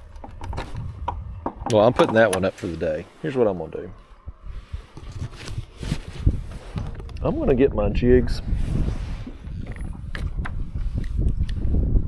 I'm going to troll. Here's what I want to do. I'm tired of breaking off. We've broke off too damn much here in the last little while. Like I'm getting irritated with it. So here's what I'm going to do. I'm going to take our skipjack rod. Let me put this behind me. I'm going to take our skipjack rod here. I'm going to cast it out behind us. I'm going to troll our way back up here to that bluff wall that we started at. And I'm going to throw that 3-inch gulp some more around that bluff wall where we hooked that smallmouth. I'm going to do that, and then I'm going to call it a day. We'll see if we can't get a skipjack on the way up through here. Actually, you know what? Let me put it on this. Let me put it on this side. I've got these rod holders here.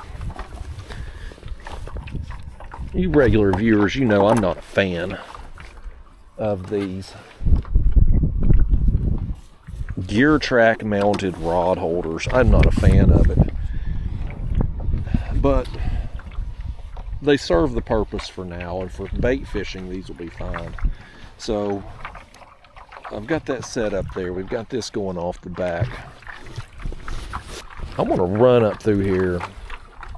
This kayak, I have no idea what speed we're going now, but I know just me pedaling casually, I should be somewhere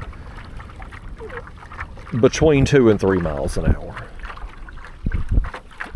And 2.5 to 3 miles an hour is an ideal speed for skipjack when you're trolling. So no further than we're going. We're just going to run this thing along here.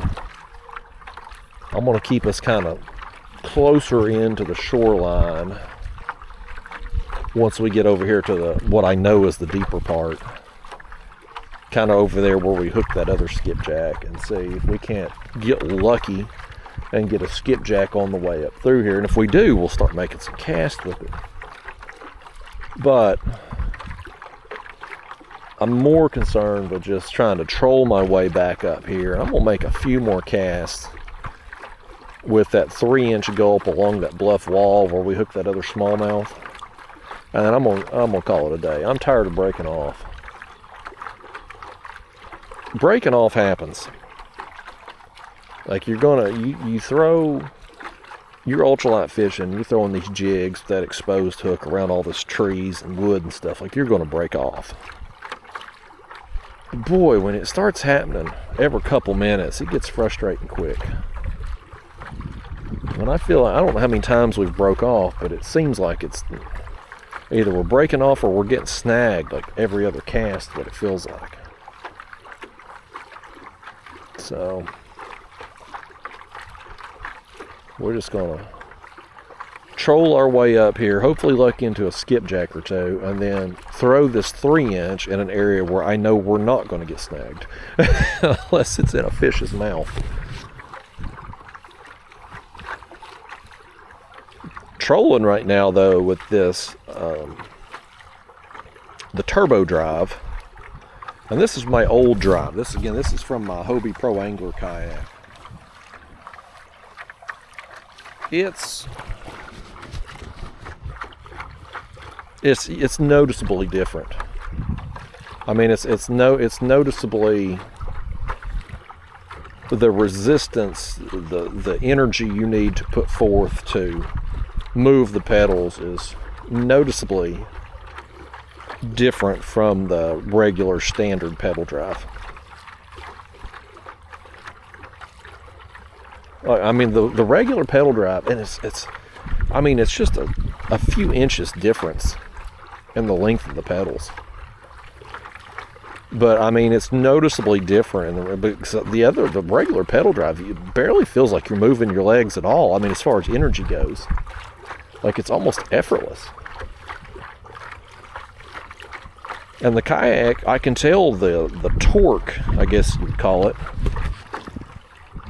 Like, you can tell the kayak kind of responds to it differently. I think I prefer the regular pedals in this kayak. I wanted to try these, but I think I prefer the others. It's definitely better for storage sake. It's more compact, easier to store, transport, better for shallow water with the shorter fins. I may end up regretting it when I get around that current down there on them bridges, but I think I like the regular drive better. The newer drives too,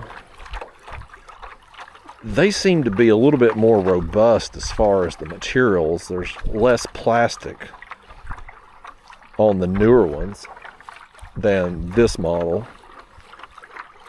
Not that, I mean, I've never had any, of course I've barely used these pedals either, but I've never had any issues with these. I really don't know anybody that's had issues with the drives outside of the 360 drive. Now, a lot of people's had issues with those. The Hobie 360, man, they've had a ton of problems. Everybody I know that's had the 360 model has regretted it. The drives have broken on them. They've had the bearings fall out on the water. Like, there's been some disasters with the 360 drive. But this standard drive that Hobie's been known for years, I don't know anybody that's really had problems with it. Like, it's been pretty tried and true.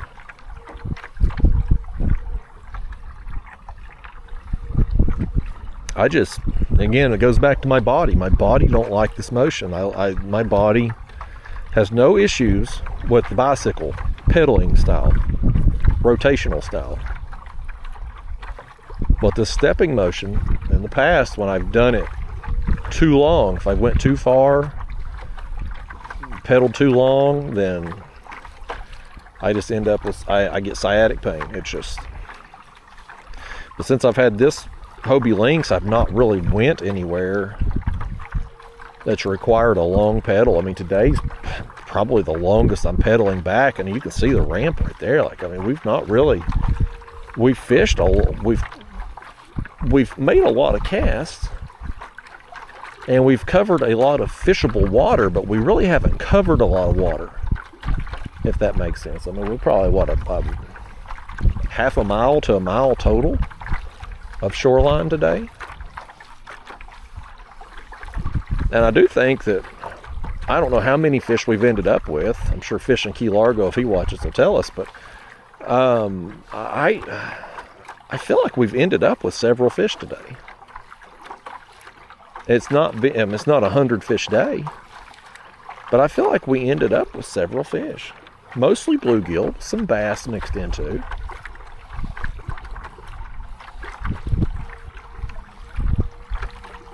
Yeah, I'm just going to troll right up here, about the corner of that bluff wall right there, and I'm going to make a handful of casts with the 3-inch gulp, and then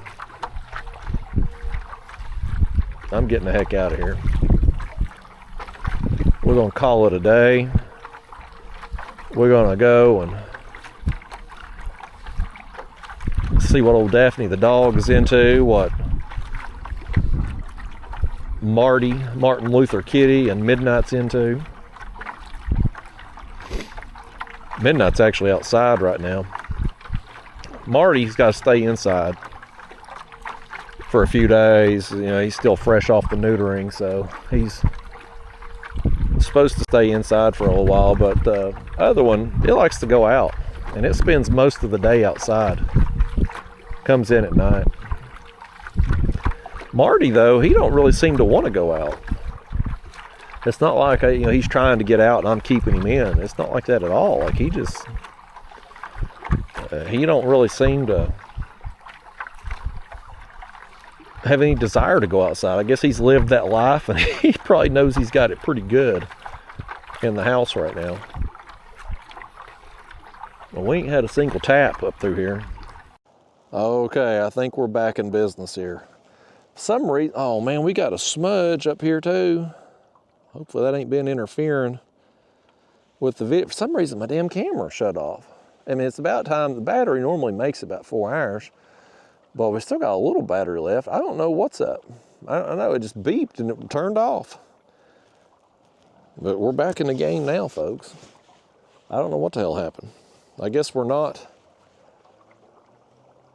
completely raw and uncut anymore. We're raw, all right. We're raw, that's for sure. Well, let's reel in our jigs here, and we're going to just make a few casts. I want to see if we can bust something, man. It's later in the day here now.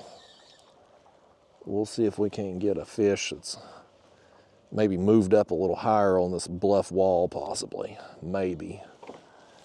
Maybe we're just delusional too. Probably need to. Yeah, this Gulp here is about had it. We're gonna have to switch it out. Like I said, they dry, they get hard, and we'll switch that out. Put us a fresh one on.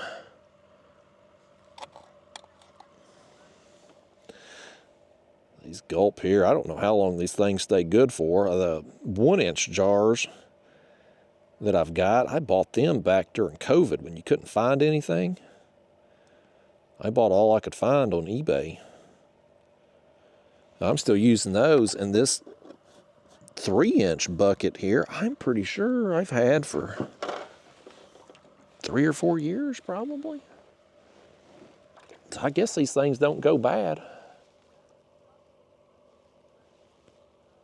All right. Let's make some casts through here. Let's just go up here to the tip of it and turn. There's quite a few people over there now. I heard somebody talking. There's somebody over there at the... You know what I may do is or them people are standing over there. Instead of me pulling up on the boat ramp, I may pull up over there maybe. It may be easier for me to get out than risking my life on that algae-covered boat ramp right now. That was a lousy cast. Let's try that again. See if we can get it closer to the wall over there. Much better. All right, folks, let's make us 5 or 10 casts here and see if we can bust a smallmouth before we get out of here. We either will or we won't. It's been a pretty good day. Other than getting snagged a lot here in the last hour or so, I feel like we've had a pretty good day. Wish I could have got us some more bait. I mean, we could have obviously loaded up on bluegill, as many as we wanted. But I mean, I wish we could have got some yellow bass or some crappie or something different, or some more skipjack preferably. But we'll make do with what we got. Try to anyway. And next video, if you're seeing me catfishing, you'll know it worked out. And if the next video ain't a catfish video, well, then you'll know things didn't work out. Fish. Oh, I lost him. We had one.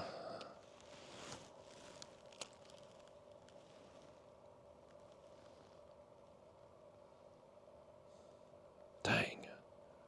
He didn't feel very big, but it's a fish.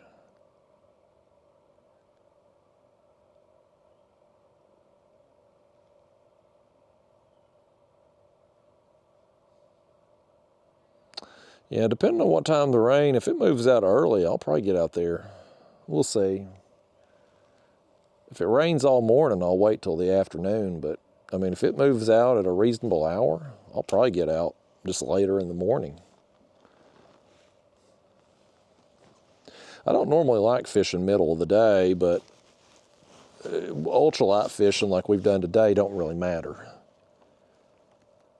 And you get on into the fall, winter, I don't think it matters as much as it does, say, in the summer. I don't think having the sun right over the top of you is as big a deal in the fall and winter. That's my opinion on it. And maybe it's just, maybe I catch more fish midday hours in the fall and winter because, well, I'm doing it more. You know, I can't catch those fish midday in the summer because I ain't fishing midday in the summer. That could be part of it.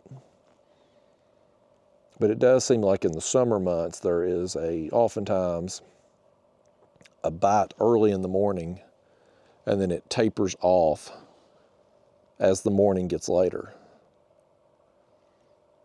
And that don't seem to be as noticeable in the in the fall and the winter months. And if anything, it seems like if when I do fish mornings occasionally in the fall and winter months, it seems like the better bite is actually later in the morning, oftentimes.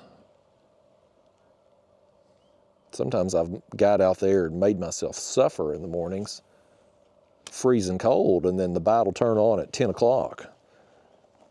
So it just, I mean, you never know. Them fish could turn on at any time. The main thing is just getting out there and logging hours on productive spots. We're gonna put a few hours into tomorrow. I don't know what time yet, but at some point tomorrow, assuming the rain does move out, and I think it's supposed to, we're gonna get out there and log some hours. I don't know exactly where I want to go, though. If I want to fish Loudon or if I want to fish Watts Bar. I caught a monster fish right before I went to Louisiana. And I went back to that spot when I got back home and done a trip and got completely skunked. So, hit or miss. Very hit or miss. Water drop certainly the wild card. It throws things for a loop too.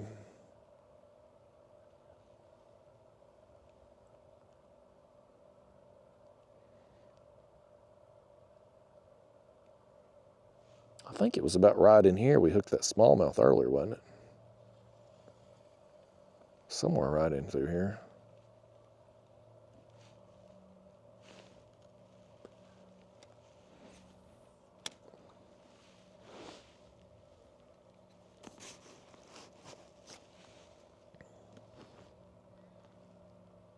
Let's go make a few more casts. I'm about ready to go to the house, I reckon, folks. Check on the dog, check on the cats. I'm gonna switch this water out in the bluegill bucket. I hope they're doing better now that y'all remembered to turn the aerator on. I'm gonna try out this front camera mount, see if I've got it the appropriate height.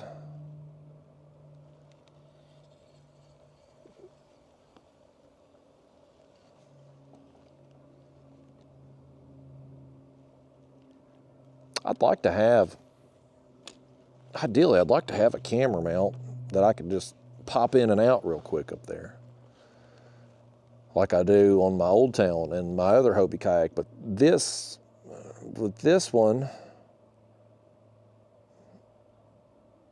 I may could get one of them stand-up paddleboard leash adapters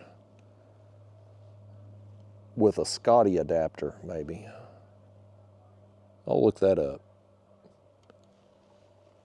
Because if I can get one of them, then I could probably use my Scotty mount from one of the other kayaks on this one, assuming it's the right height. That'd make it be able to take it in and on and off easier. This one here, I've just got it pushed down and out of the way, and I can stand it up if need be. We'll get a fish on that we want to get a picture of. We ain't certainly had some nice bluegill today, but nothing that I was just eager to get a picture of.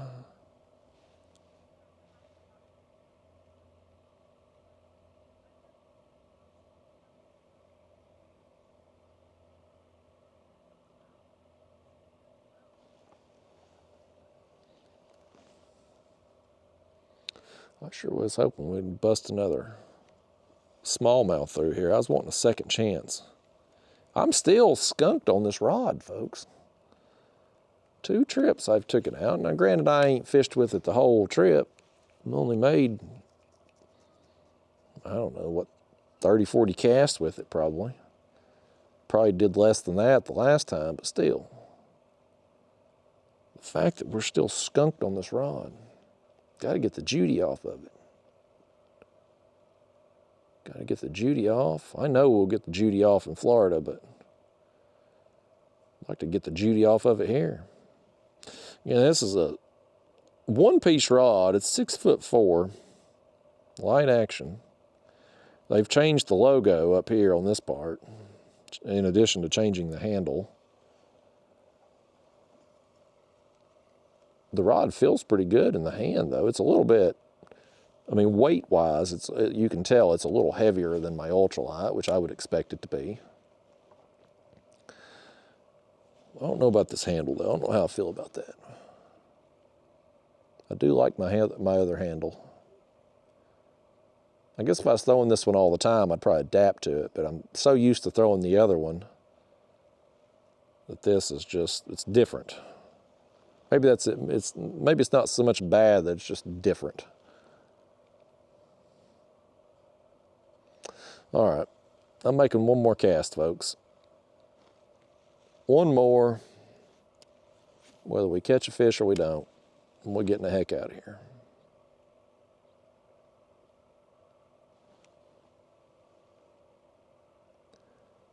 One more cast. One last cast with Shaw Grigsby. That was a show back in the day. You had Bill Dance, Hank Parker, Roland Martin, Shaw Grigsby. I think Shaw Grigsby, if memory serves me, he came on TV last. I don't think that was a fish. I think I hit something. Seemed like there was something else in there we got hung in earlier. Maybe a tree or a brush or something down there.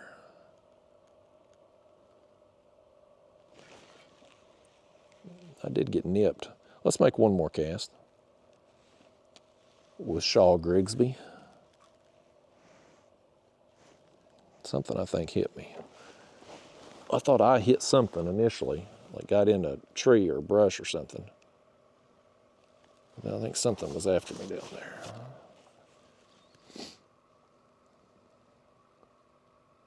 I'm gonna let that thing just sink all the way down.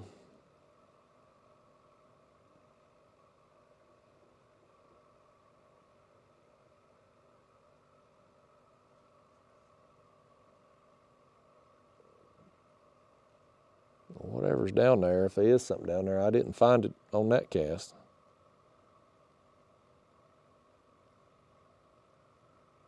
Okay, something is pecking me down there now. I think it's maybe bluegill pecking me.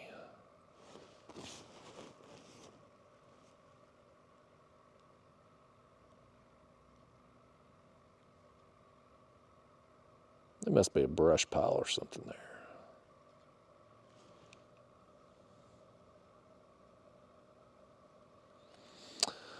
All right, folks, well, we gave it the college try. We gave it all we had today.